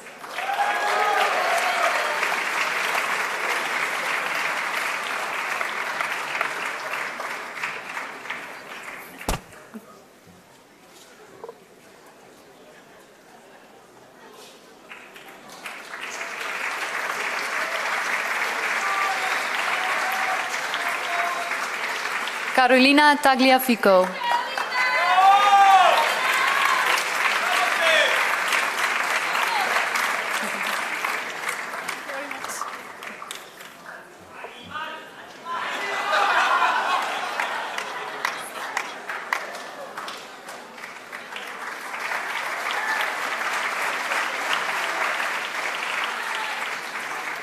Nobuya Takahashi.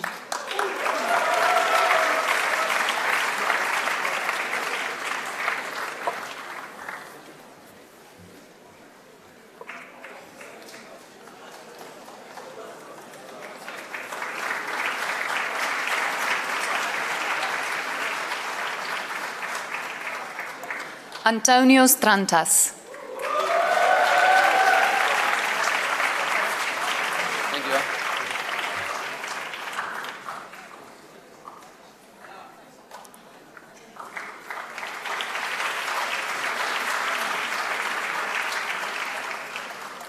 Nilab Trivedi.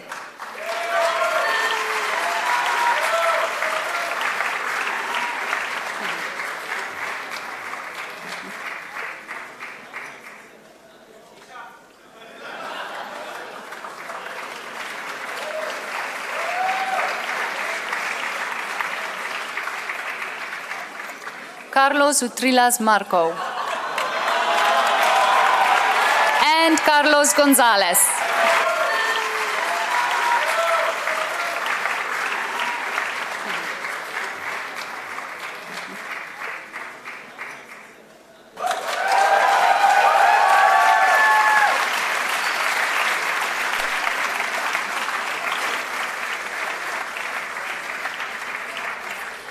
Yan Min Singh.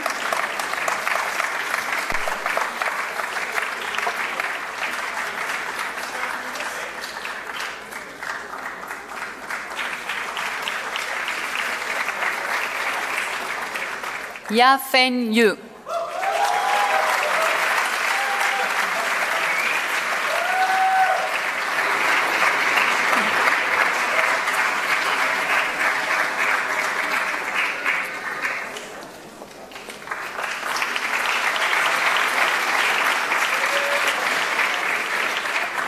José Zarias.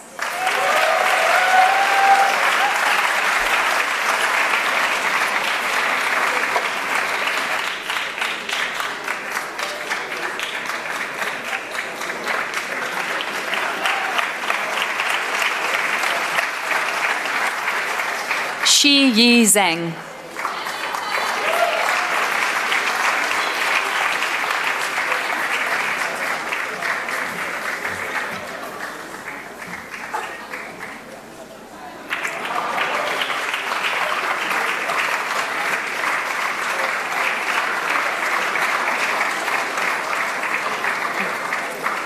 Congratulations and a round of applause for all our full-time graduates.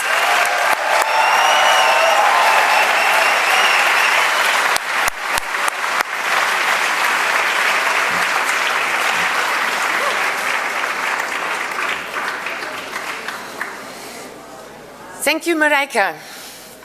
It probably won't have escaped your attention that we still have a few people standing in the wings there. And we have come to the end of the graduation for the International Full-Time MBA class. But there is a handful of people who put themselves out for this past year and decided to take on the extra work of a dual degree, the full-time MBA and Masters in Financial Management. And it's my pleasure to be calling them up to the stage. But before I do so, I'd like to ask Professor Jaap Spronk, who is the academic director of the Masters in Financial Management program, to come up and join Professor Weitz, as these students will be receiving 2 degrees.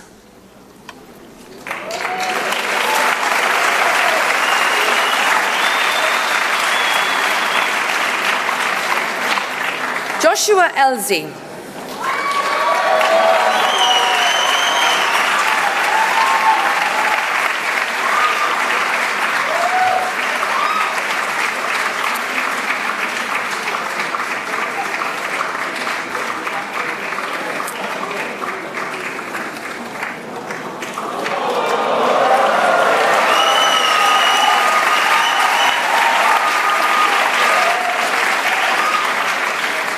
Matthias Fritsche.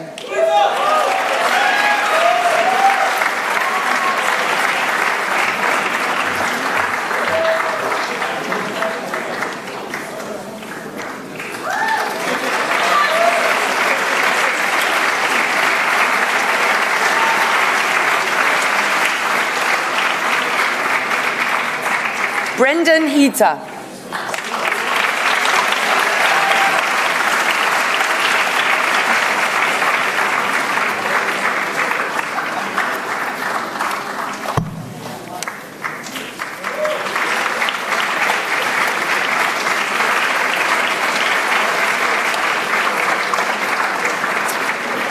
Gaurav Korde.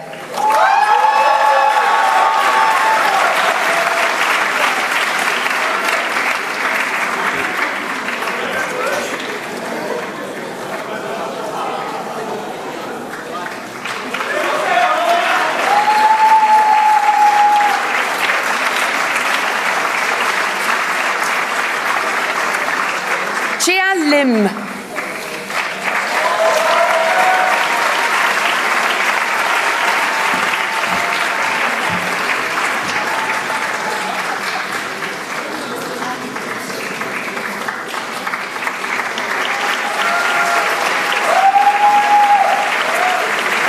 Abhishek Mohata.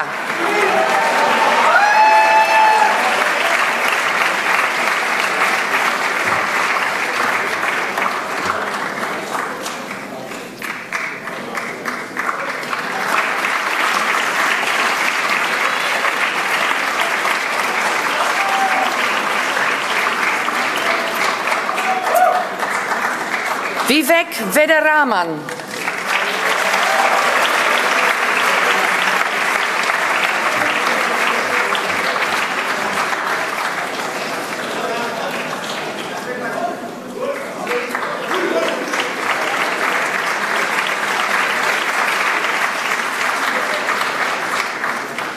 Daniel Villaboas.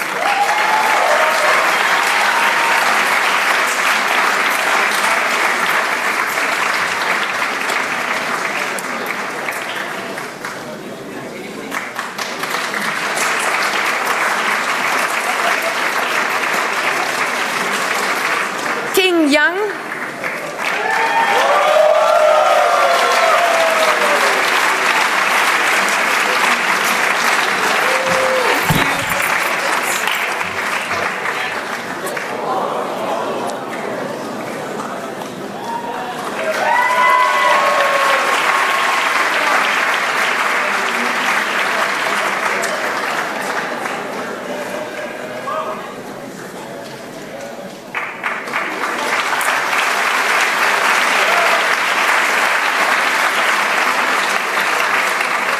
And Sheng Zhang, who I believe could not be with us today, but give him a round of applause anyway.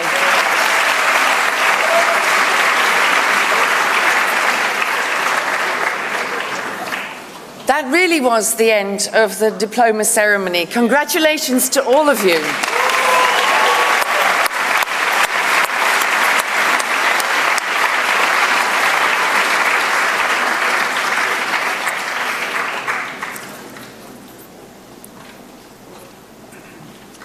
Your achievements are spectacular, your academic achievements particularly. But there are some of you that have outstanding academic achievements, and the Rotterdam School of Management recognizes this in the Dean's Honours List. And I would therefore like to ask Dean van der Velde back up onto the stage so that we can have those people back up on stage and be congratulated by our Dean and receive an extra certificate in recognition of their outstanding academic results.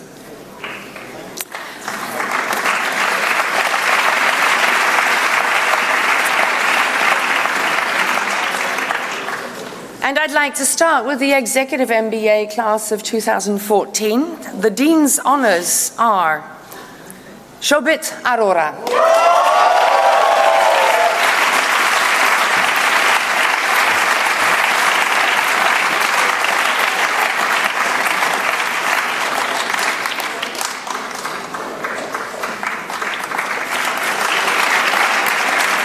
Geert Bekkers,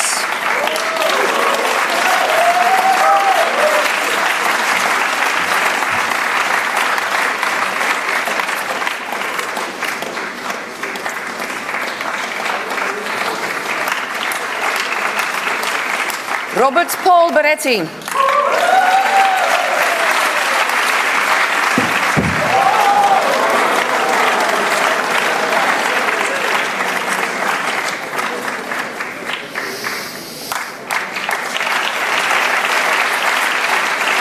Jordi Butterhoff,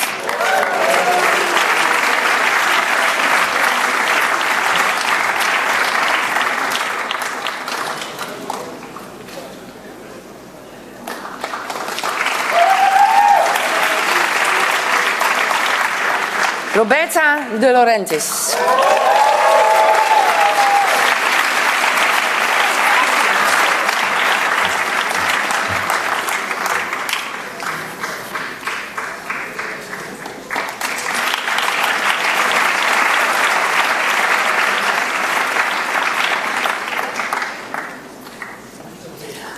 and then for the International Full-Time MBA, we would like to recognize the achievements of Gagan Arora,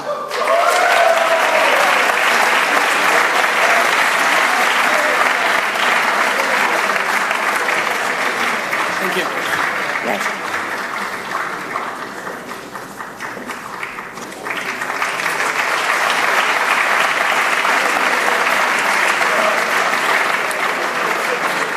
Tamas Baranyai,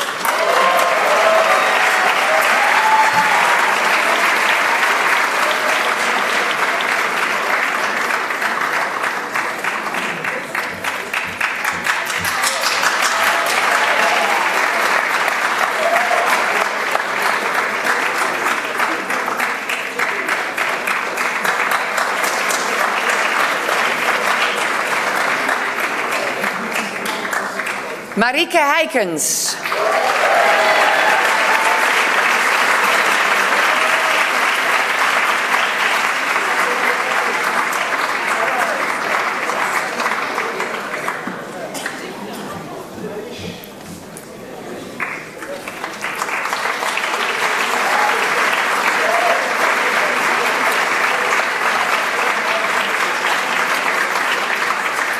Maria Izquierdo Bloemen,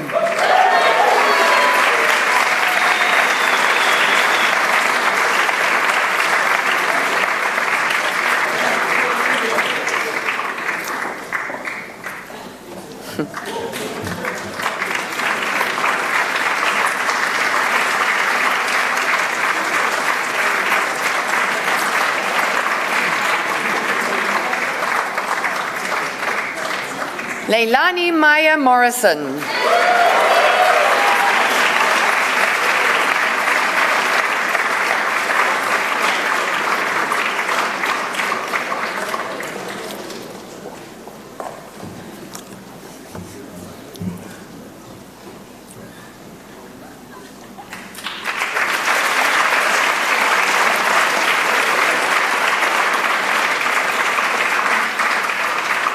Rahul Shankar.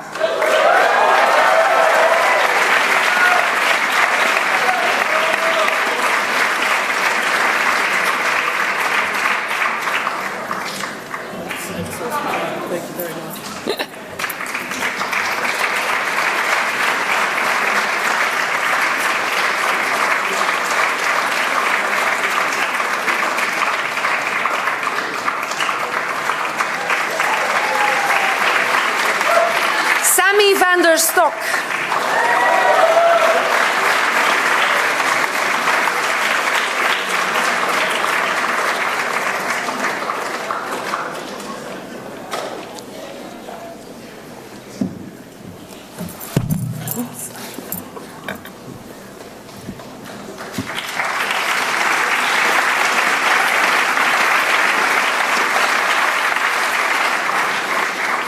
Matthias Fritsche.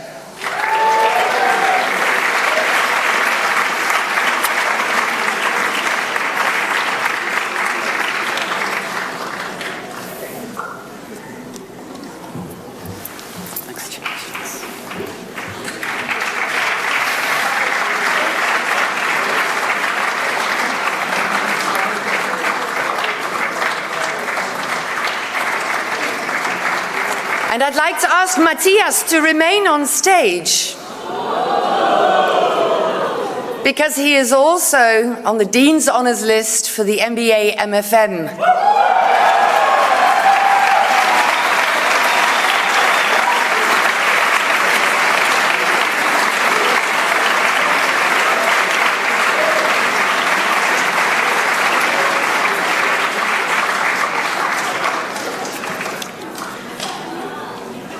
It's wonderful celebrating such high academic achievements, and yet there is one step further.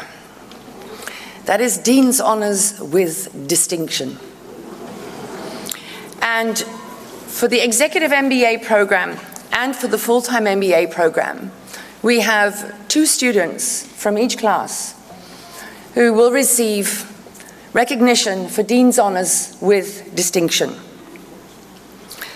Executive MBA, Shobit Arora.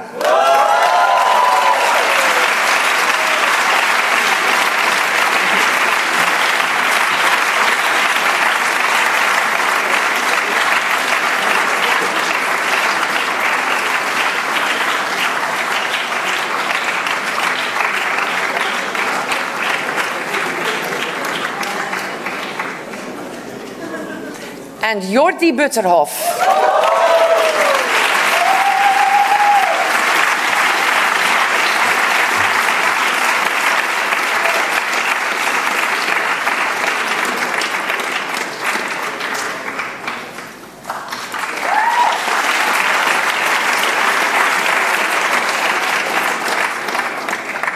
And in the International Full-Time MBA class, Marike Heikens.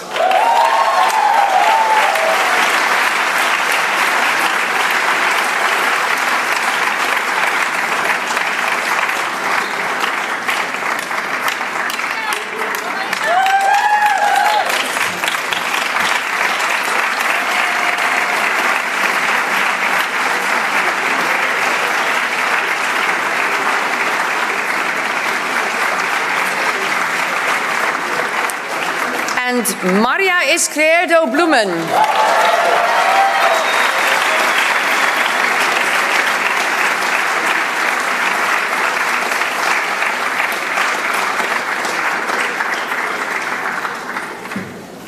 Congratulations.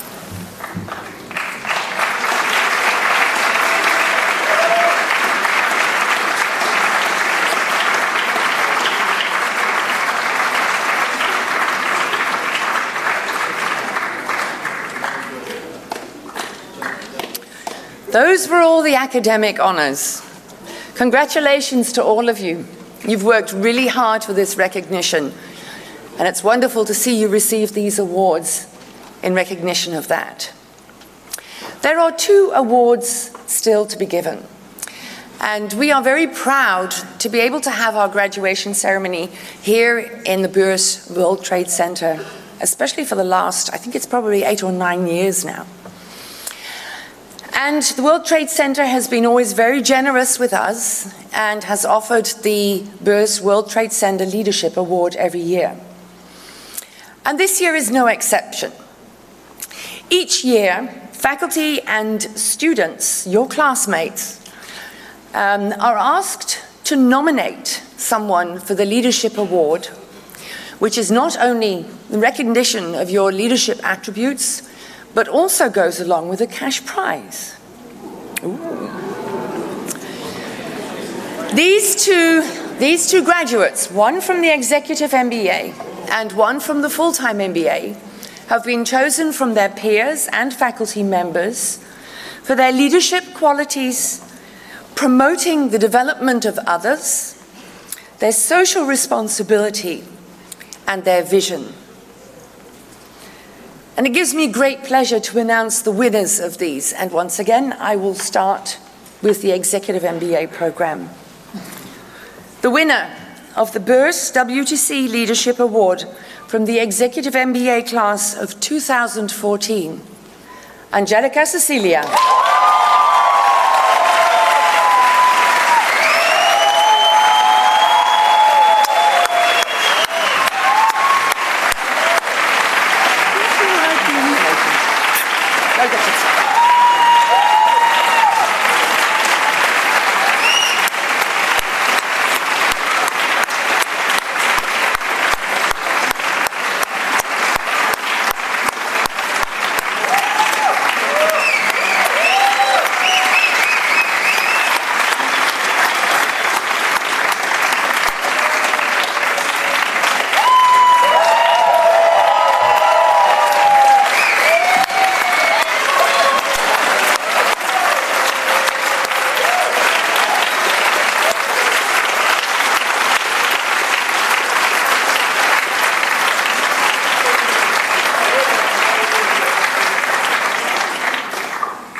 I'm buying drinks tonight.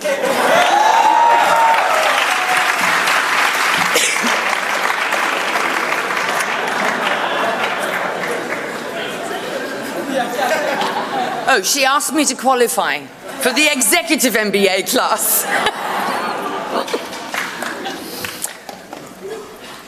It is my pleasure to announce the winner of the Beurs WTC Leadership Award from the International Full-Time MBA class of 2015, Rahul Shankar.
For the past few years, one other thing has been part of our graduation ceremony to celebrate the achievements of another group of people, and that is the Kilimanjaro Leadership Project.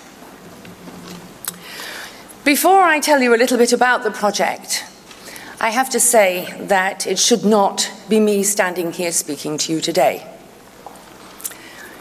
The inspirational visionary of the Kilimanjaro Leadership Project is Professor Diane Beverlander. And due to ill health, she is not able to be with us today. But I know she's watching via the live feed. And so I just want to say, Diane, we wish you all the best, and we hope to see you again soon.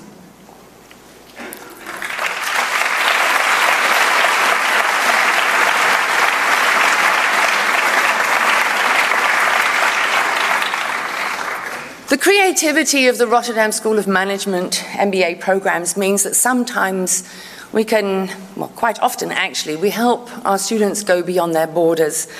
And the Kilimanjaro Leadership Project is no exception. It was designed to be a transformative experience where the participants master key leadership competencies, including understanding and using power, team building, and communication. By bringing a group of intelligent and passionate women together for a week, under the sometimes grim circumstances of climbing one of the world's most formidable mountains, the experience facilitates a behavioral transformation and teaches the women that in order to succeed, they need to work together and help one another, giving them an experience that is also likely to change their attitude to collaboration in the workplace and to facilitate a tipping point or paradigm shift so that women have a true career path to the upper levels of organizations. In 2014, the group of women that climbed Kilimanjaro in the Women Empowering Women Leadership Project was a mix of executive MBA students, full-time MBA students, to which we added 2 Master of Science students, 1 woman from corporate, and staff and alumni. Not all of them can be here today, but we would like to recognize the achievements of those who are. And as I call their names up on the stage, I'm going to be showing you pictures. We asked them at the end of the project to choose their favorite picture from their whole experience and to put on that picture what it meant to them. You will see from the words that some of them really enjoyed the experience and others found it rather challenging. So, I would appreciate it if Sembra would join me on stage.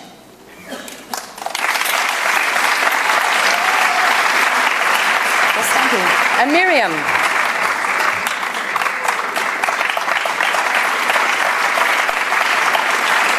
And Reika. And Astrid. Christina. Jordania. Anastasia.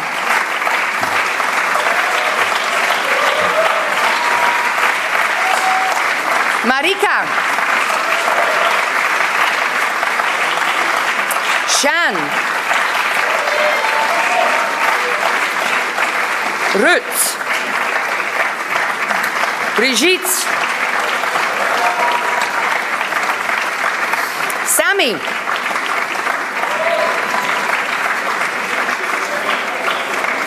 Mirza. Ninka. Carla. Yvonne. Lydia. Gina. My dear colleague Anne,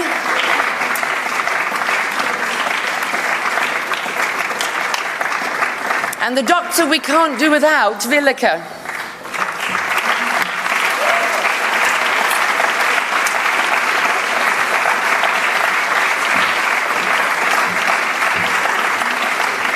Ladies and gentlemen, the 2014 RSM Kili Sisters.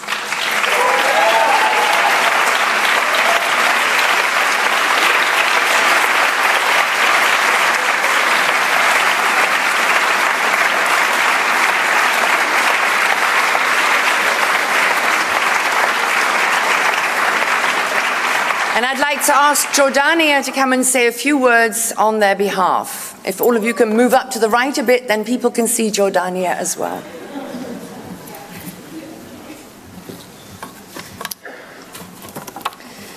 Good afternoon, ladies and gentlemen. It's an honor to be here on behalf of this amazing group. Before I joined RSM, I was at a point in my career where I was asking myself, is this it? I was working hard and growing very fast, but something was missing. A sense of purpose, I believe. I managed to keep all the balls in the air, but it came at a price. I had no energy, I had no motivation.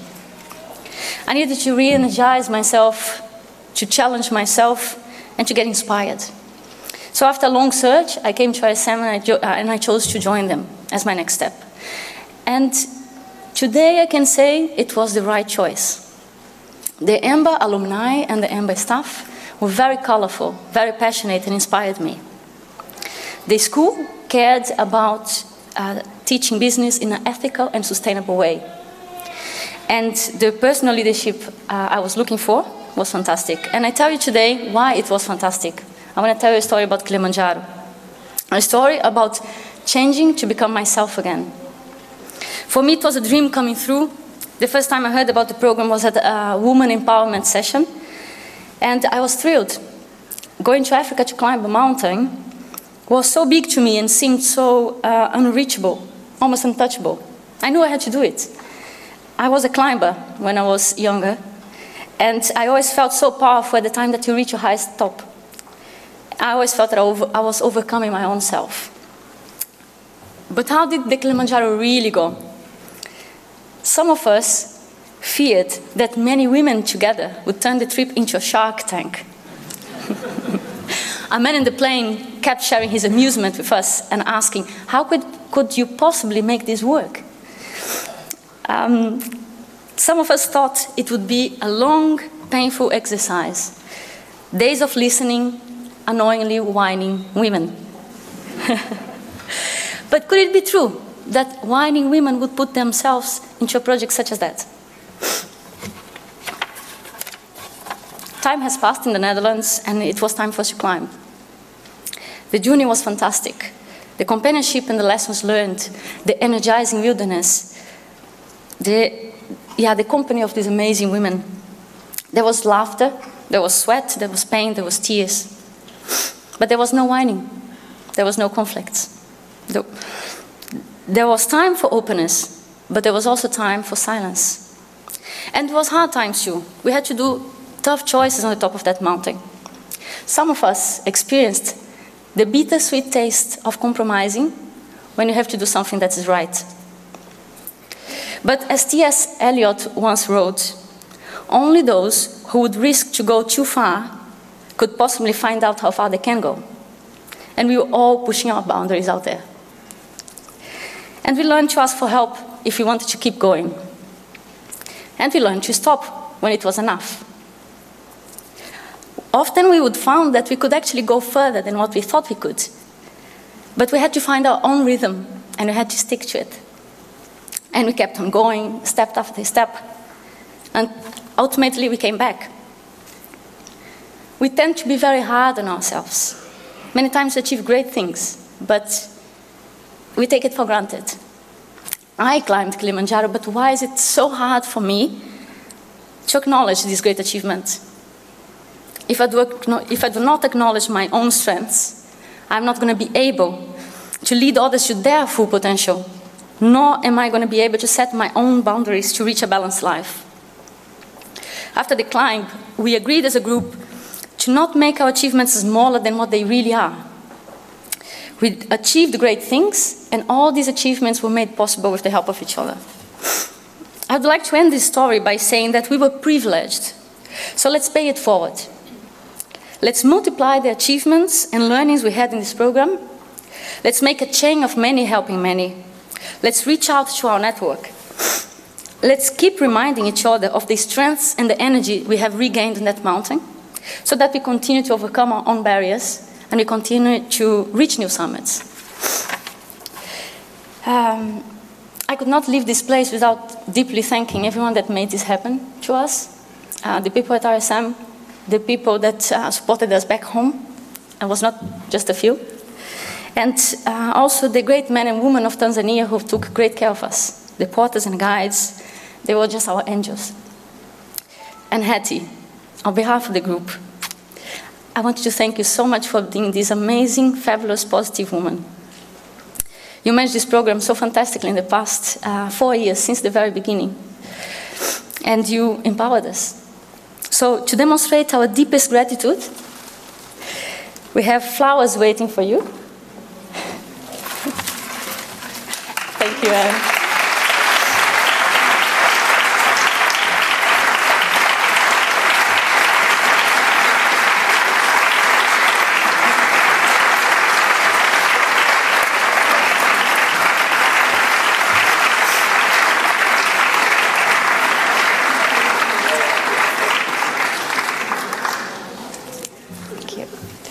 We also want to thank Diane Bevelander, who wasn't able to join us for the ceremony, as said, but she was present in our hearts, I'm sure. We thank her for her visionary role in setting this program up. There are no words we can express to say how much Diane is appreciated by us. And this program, Diane, if you're watching us, is a great pride for us, is a great pride for RSM, and is a great pride for countless female leaders around the world.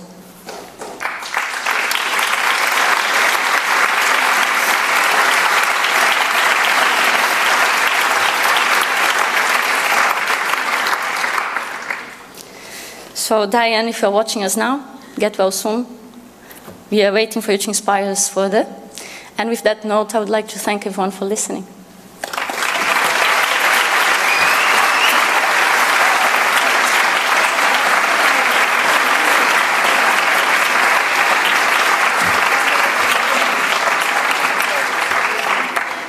Thank you, RSM Kindertisters 2014.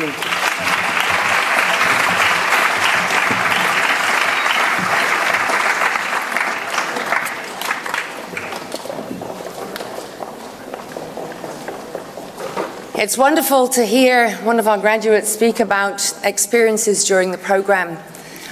And now we're going to hear more of that. I would like to ask Bram van Wely and Mario Crea from the Executive MBA, who are going to share with you some of their MBA experiences. Certainly will. Thank you.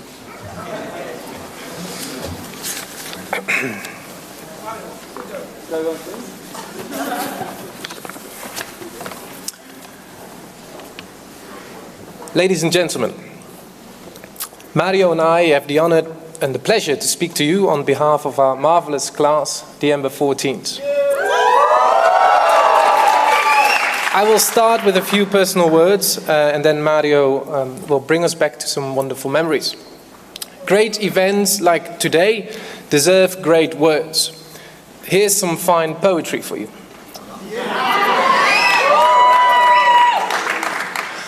I shall be telling this with a sigh, somewhere ages and ages hence.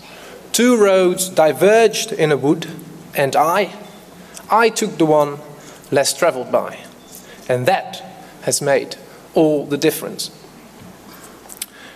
Those are the final words of a poem called The Road Not Taken by Robert Frost. Every time I read these words, they manage to have a different meaning to me.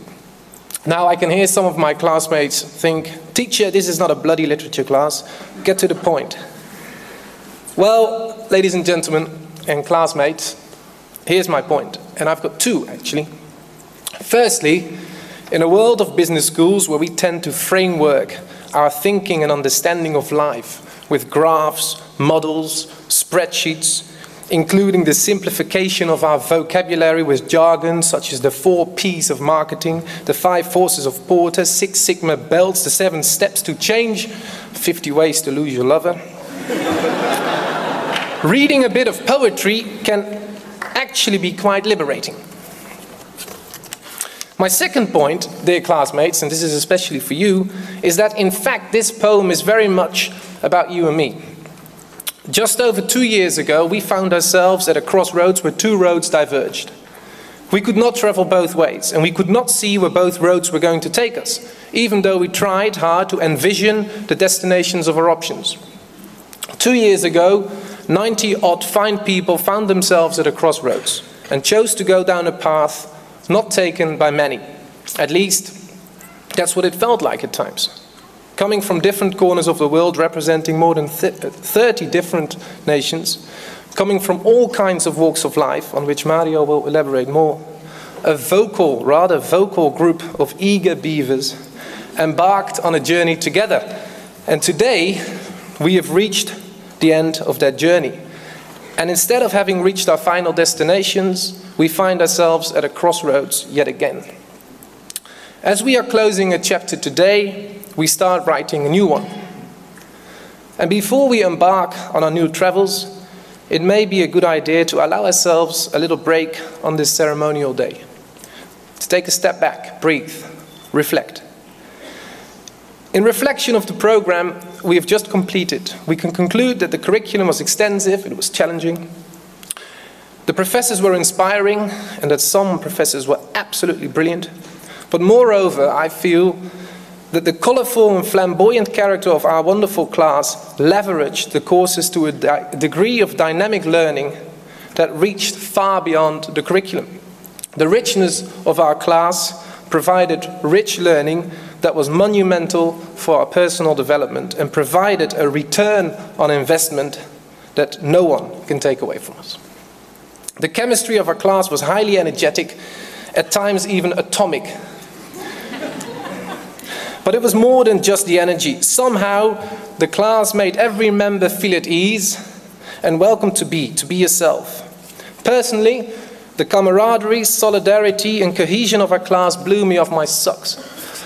Clearly, besides the true collectivism and socialism, in case some of you start to worry about our ideals now, this degree was also firmly built on individual sweat and tears.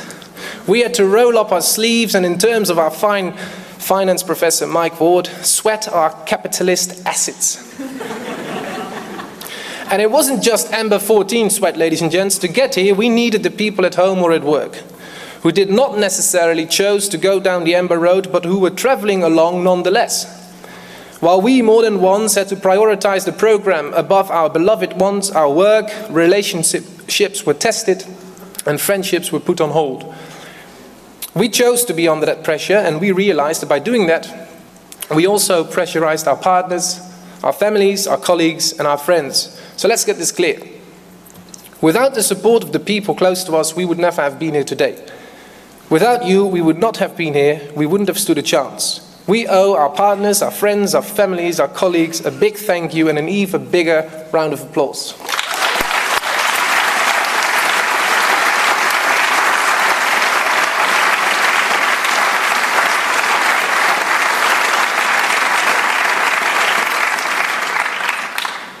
On that same note, there's one person this class needs to thank in particular. One person in particular withstood our opinions and demands bravely, wisely, elegantly, and extraordinarily patiently. She stood her ground, always remained calm, smiled, and guided us through the program. The person I'm talking about is, of course, our program manager, Sonja van Staveren. On behalf of the whole class, we would like to thank you, and I would like to thank you for everything you did for us. We would like to present you a token of our gratitude later today. We keep up the pressure. So, tomorrow, we will all move on again in different directions. And before I hand you over to Mario, let's just briefly go back to that wood so vividly pictured by Robert Frost. Today we find ourselves in front of two diverging roads again. Personally, I feel excited about the opportunities that lay ahead, but it also leaves me a little restless, a little edgy, a little insecure even. I'm not exactly sure what Robert Frost tried to tell us in The Road Not Taken. The obvious interpretation is that one should not choose the obvious options in life. I'm not entirely convinced though. Perhaps what he's trying to tell us is that whatever roads we choose to take, whether it's a road traveled or less traveled by, any road will have its unforeseen obstacles, but also its opportunities. In that light, fellow classmates, perhaps we do not have to worry too much about our choices. Let's just look ahead, keep an open mind, and let's base our decisions on some common sense And above all, let's base our decisions and choices on what our hearts tell us to do, because it is most probably then that you and I can make that difference. Thank you. Over to you, Matt.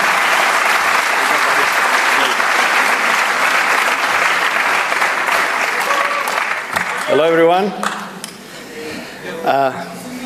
Please. I would like first to congratulate the EMBA class of 2014, the MBA class of 2015. Thank you. The double MBAs for successfully completing the program. I would also like to thank the Dean, the members of the faculty, Professor Sprong, and Dragan for making all of this happen. It has been a long journey for us. We are the EMBA elders. Most of us in our mid-30s, not talking about you, Shobit, Mike, and sorry, Marcel. We had to spend endless weekends studying and trying to understand the difference between an income statement and a balance sheet. I'm also pretty envious of the guys who got in time while all the others struggled with the first finance exam here, in campus. Now that it's over, I look back at our first day together. A bunch of total strangers in a hall, hitting drums and trying our best to bond. The group presentation was very inspiring, and I remember sitting next to this smart-looking guy. And so I politely introduced myself, and then I asked him, what do you do? At the time I was managing one of the restaurants of my company, and I thought it was kind of interesting, but Kamal, that's the name of the handsome gentleman, told me he was a chemical plant manager. So I said, wow, this is a role you have to pursue an MBA to get at. So I started walking around and asking people what they were doing. I'm a financial controller, I'm an IT engineer, I'm a marketing manager, I own a paper company, well, it's not that interesting anyways, and so on. But before starting to feel that I was in the wrong place, I asked the question once more to an awkward-looking guy. So I said, what do you do? He said, oh, I'm French. So thank you. So thanks, Cyril, for giving back some confidence. After that, we all mixed into our first teams. As some of you know, the classes were arranged into 6-people teams of diverse knowledge and nationalities to nurture the international experience. Of course, diversity meant 2 Dutch and 2 Indians per team, with all the other spots given randomly to people from different nationalities. Then the real fun started, because my perception of the MBA was a lot about learning from your peers. So I profoundly cherished all the time spent in my first team since I finally had the opportunity to work in a group of smart, driven, and prepared professionals. The learning started in class, but it was also during those endless Skype calls that we all kept on learning and developing our new mindsets. I remember taking notes on my laptop when with my teammates we were making assumptions, creating strategies, and defining an outcome. It was quite clear after just a few months that we were growing a lot in terms of business thinking, and we were identifying the right ways to find and face a particular business case. With the first few assignments done, we all flew to South Africa for the first study trip. There I realized that I was also making friends, and those friends were exactly the way I always wanted them to be. A lot of energy, don't laugh, I'm honest. A lot of energy, smart, brave, with a very good career ahead of them, and with a positive mix of humor and commitment.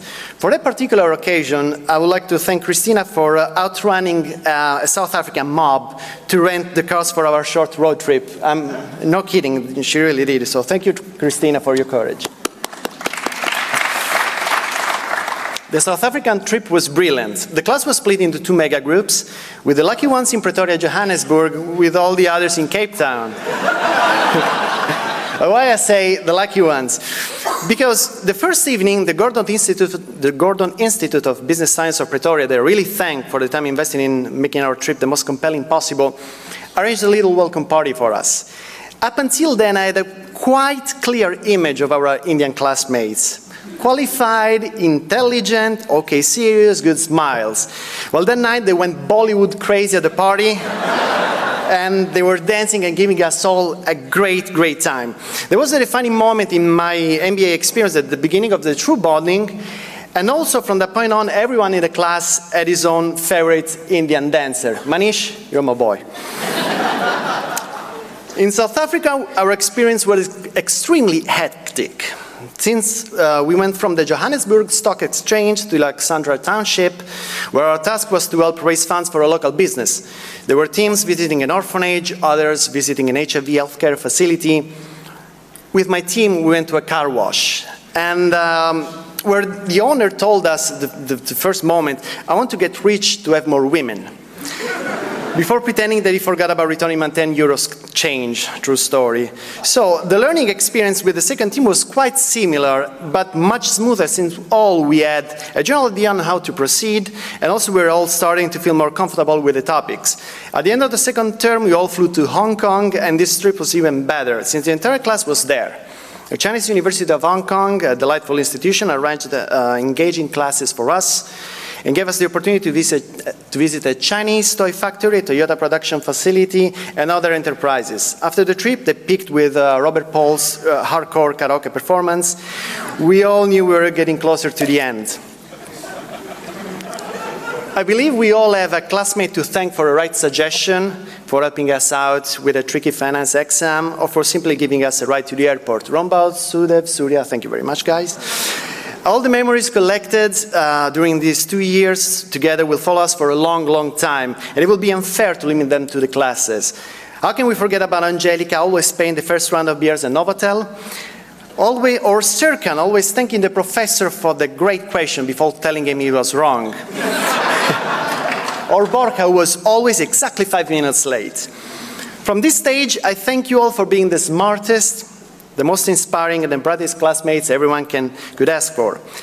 I am sad this is going to be probably the last time we will all share the same space, but I'm happy knowing that all these bonds of friendship will last forever, or at least until the next sustainability class. Dragan will love me to say that you're ready to party, but I think it's, it's too small. I think we all, you guys and us, we should go on LinkedIn and get new business cards printed with name, family name, comma, MBA. All the best, fellas. Live long and prosper.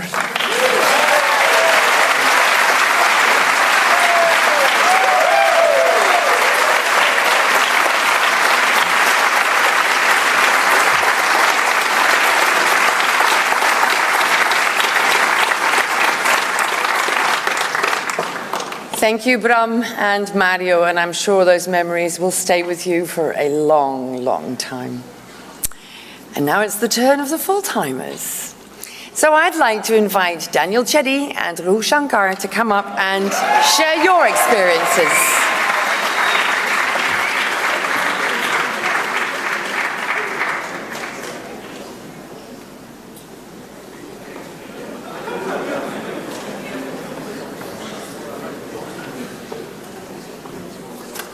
Do you want the stool?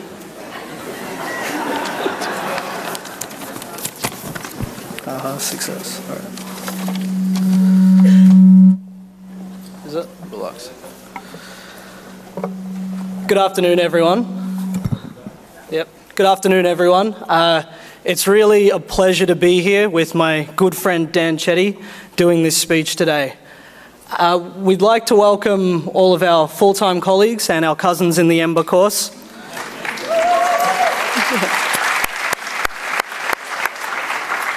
As well as the alumni here with us today, and everyone watching on the web stream. We'd like to welcome all of the RSM staff, every one of you, as well as the esteemed ambassadors that joined us today, and the distinguished Mayor of Rotterdam, Ahmed Abu Taleb. Most of all, though, we want to thank all of the friends and family that have travelled far and wide from all corners of the globe to share this special day with us. Hi, Mum.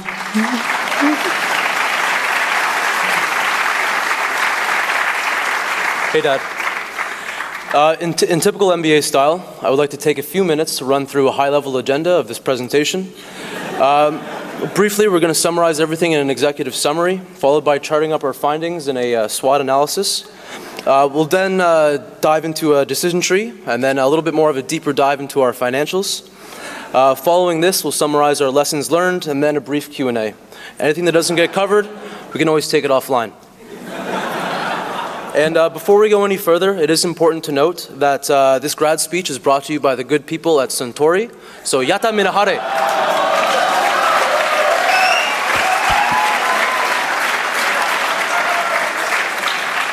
And we are about 2 minutes in, so could somebody please poke Vlad and make sure that he's awake? Before we get too much further though, we want to invite you all to just stop and imagine the future for a second. 10 years from now, the year is 2025. Matthias has just been crowned the Chancellor of the newly formed People's Democratic Republic of Bavaria.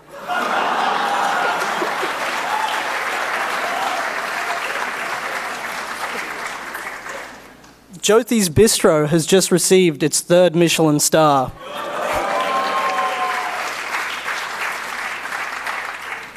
And Sang-Woo Lee has reunited the 2 Koreas using a clever financial accounting scheme. But in all seriousness, before BCG's hostile takeover of the Boston Consulting Group, we were all mere students of RSM's 2015 batch, eating dinners from Spar and biking home at 11 o'clock at night in the rain. We all came here for a reason. Count to 10 and think back on that moment before we came here. That aha moment, that epiphany that we had, whether or not it was at work, whether or not it was at home, thinking to yourself, I don't want to be looking at spreadsheets anymore, or I want to interact at a higher level during business meetings, or perhaps like Vivek, who wants to become the next Wolf of Wall Street. We all came here for a reason. We're all in search of something more, whether or not it was a fresh start, a change in perspective, a deeper base of our current knowledge, or a change in geography. Whatever it was all a dream. But these benefits would not come without a cost, and striving to achieve this vision of ourself would not come without any measures of sacrifice. Venturing to Rotterdam to take our MBA required a lot of courage in order to accept the risk of pressing pause in our life, our lifestyle, our families, our friends, and what we've become used to back home. But with that being said, our MPV was positive, our costs were sunk, and just like Vlad on his bicycle, we decided to take the plunge. And so we arrived in Rotterdam, ready and open, like Blackboard at 11:59 on an assignment night. Thank you. By this time, we'd made a commitment to ourselves and our families just to accept the challenge this new experience would bring forth. In the first few days, I have to say it was truly remarkable to see people from all corners of the globe here just ready to discover one another and why we'd been drawn to this same place. We acknowledged that we came from diverse backgrounds but had converged here for one beautiful moment in time, this 1 year, knowing that we'd all diverge again in pursuit of our goals. We were excited to understand why, and we warmed to accept each other just through our exposure to one another. We were away from home, and now all that was left was to open up and be ready for what might come. This was the start of us embracing uncertainty. We were all raw and awkward, like Murray Bryant trying to pronounce Prasanna's name. We were willing to break the existing mental models that had defined us. And I think we can all agree that from the very start, we were all MBA babies, fresh to the world, just like Corneglio and Jinsup's little bundles of love. And at the outset, our ideas were shared amongst our peers and challenged by a host of fresh perspectives. The learning experience had already begun by gaining a better understanding of who we are in relation to others. And before the classes even started, we were already laying the foundation for us to grow. I'm sure you can all remember the zoologic refresher courses, shopping for cheap bikes with expensive locks, getting our residence permits at the Stadhuis, and then using Google Translate to decipher Dutch. And looking back, after our first day of statistics and management science, the reality of MBA life truly dawned upon us, you remember. And some of us may have wondered what we exactly signed up for. And when the perfect storm of assignments gathered, and when we had our first conflict during our team meetings, the stress levels and the ability to build consensus were truly put to the test. Even outside the classroom, the boundaries of our comfort zone were also being pushed. whether or not it was keeping up with social activities or finding the time to sleep. In fact, our Italian male batchmates found some time to get married. Well, with the exception for Marco, who may find the luck of the Irish tomorrow. And a wise man once said, once you find yourself in a hole, thank you. But after all, we are MBA students. Challenges must be approached as opportunities, and these opportunities can be looked at necessities for us to grow. But no matter what challenges we faced, it never stopped us from backing down from a casual pint at the Bavaria. It never stopped us from traveling through Europe during our term breaks, and it certainly never stopped us from keeping in touch with our loved ones back home. What's more, was that we were all building a strong network with batchmates from outside of our term teams, outside of our flat, and outside of our country. And it was as easy as the tremendous insights that you would get from having dinner with people from around the world. So as time progressed, we all started to hit our rhythm, just like two certain people at MBAT. Did you say MBAT? I think I did.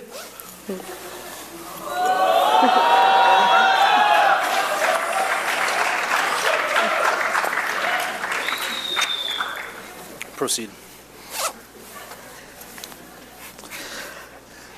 There was once a time when we would all simply agree with our batchmates because we were getting kicked out of the J building at 11 p.m. But now we are agreeing through mutual understanding, or at least with the knowledge that we could pursue any issues, probably on the stoop of the pavilion as friends. By stretching our personal limits, we've demonstrated our capabilities in a variety of new contexts and developed an overwhelming sense of self-confidence through our achievements in all of these areas. The sense of self-validation we found pushed us even further onto newer and bigger challenges. It's remarkable to think of the physical and personal transformation we've all endured, as well as the ability we've gained to recalibrate continuously at a higher level. We've all taken on challenges that we might have shied away from a few months ago, whether it be taking a tricky finance elective, whether it be, for example, applying to a dream job in an unfamiliar industry, or even applying to an international competition like this bloke. Now, after that, our interactions as a group even reached higher levels. We were supporting each other during electives, we were encouraging one another to take up international exchange programs, and we were even looking after Josh's dog.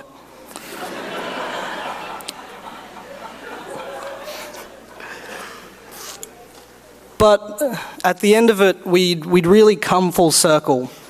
Previously, we'd been introspective about the direction of our lives and then made a hard decision to come to Rotterdam. And now we were introspective about the direction of our lives post-MBA. But now we also had a newer and more resolute lens to view our lives through. We knew what made us unique and what made us able to achieve. We developed what they call personal flair. We'd added new skills to honed existing skills. And we'd also developed the ability to be inspired by the things in the classroom and use them in the real world. Conversely, we'd taken the camaraderie we'd built outside of the classroom and channeled it in to more enriching professional lives.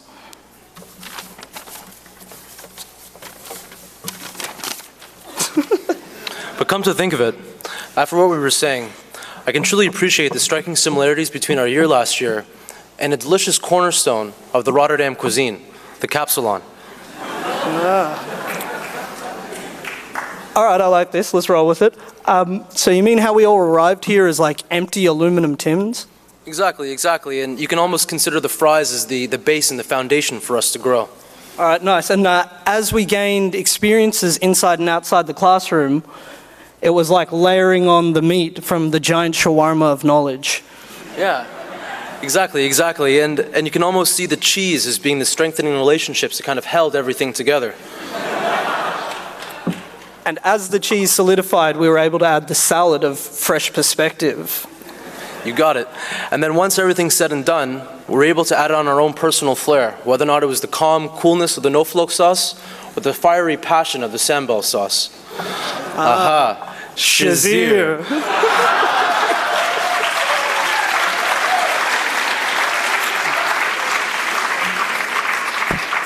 My dear friends, how far we've come. And oh dear, how much more we have to go. Take a second and count to 10 again. And think back about all those little things that were going through our head a little over a year ago. Whether or not it was Google mapping where Rotterdam was, or dusting off high school math, whether or not it was brushing up on English leading up to our GMAT, and struggling with writer's block to get over our application essays. As Raoul mentioned, we are now embarking on our divergent path. And we now have the exciting opportunity to implement all of the key learnings that we learned in the real world that lives outside of the J building, or the Bale building, I should say. Once again, let's pick up that crystal ball and count to 10, or think 10 years from now. When Frank unseats Aliko Dangote as the richest man of Africa, when Suki is still drinking a beer at the dike, and when Russian President Peter Savitsev and Ukrainian Prime Minister Jan Lepetun have negotiated a peaceful settlement of Crimea. It's important, though, that when we've reached these amazing places, the RSM MBA has taught us many things that we'll remember forever. We learned that the best fried chicken is not from Kentucky, sorry Marco, but it's from Taiwan. We learned that British tank commanders can't really climb trees that well. And that you can detect the location of a Guatemalan simply by listening for the sound of her laugh.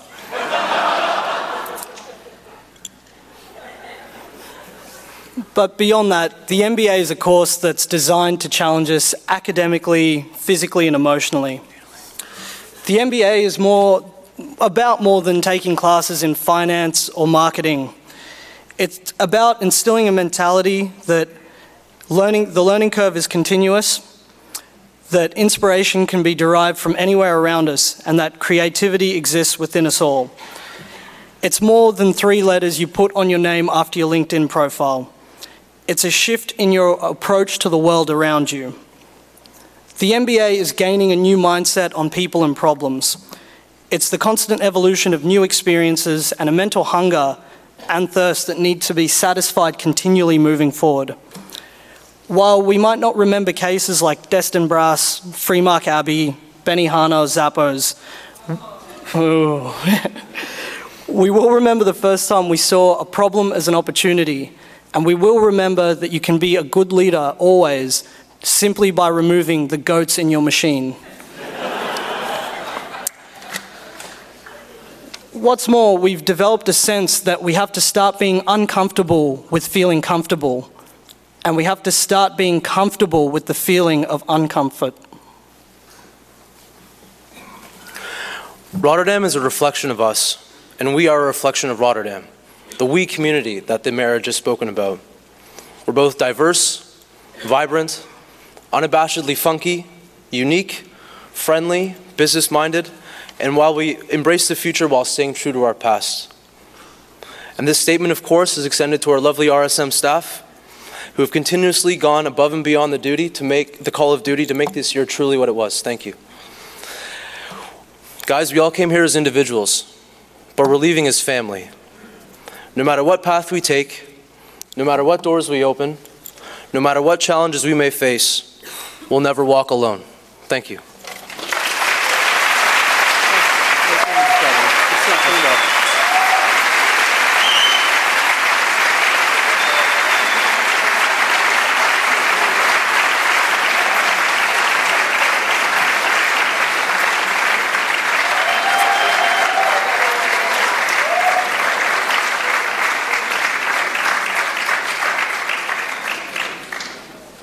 Thank you, Daniel and Rahul. That actually brings us to the end of the official ceremony here today, except for one more thing. And that is your group photo. Now, you may think this is not something difficult, it's not rocket science, it's just a photograph. But if you look at all the people in this hall and you think we need to take your photograph out there on the stairs, there is a little bit of direction concerned here. So, the rules are, you stand up and you follow the staff out the door, you do not pass go. You do not get $200. You go straight, and if you don't end up on the photograph because somebody's congratulated you on the site, sorry, we can't redo it next week. So the full-time students will go first in just a moment. The EMBA class will follow after that. We have a number of staff members around to direct you in the right place, but we're not going yet, we're not going yet. No, no, no. I'm just getting the boring bit out of the way first. So, and I would like to ask the family members and friends if you would please wait. We know it's exciting and we know you desperately want to congratulate all these wonderful people.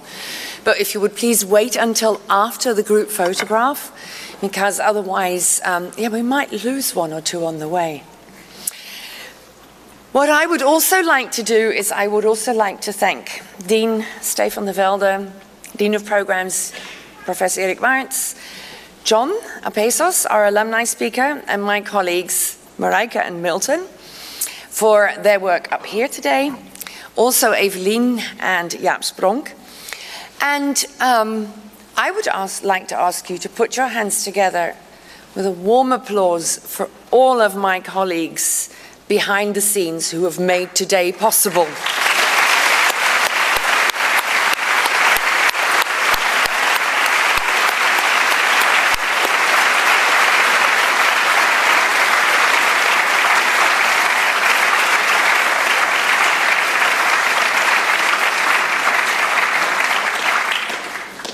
Weeks of work go into a day like this, and you guys have done a stellar job again. And as I close, I would like to speak to you, dear graduates. In the words of Ralph Waldo Emerson, when he asks the question, what is success? To laugh often and much. To win the respect of intelligent people and the affection of children. To earn the appreciation of honest critics and endure the betrayal of false friends. To appreciate beauty. To find the best in others. To leave the world a bit better, whether by a healthy child, a garden patch, or a redeemed social condition. To know even one life has breathed easier because you have lived. This is to have succeeded. Congratulations.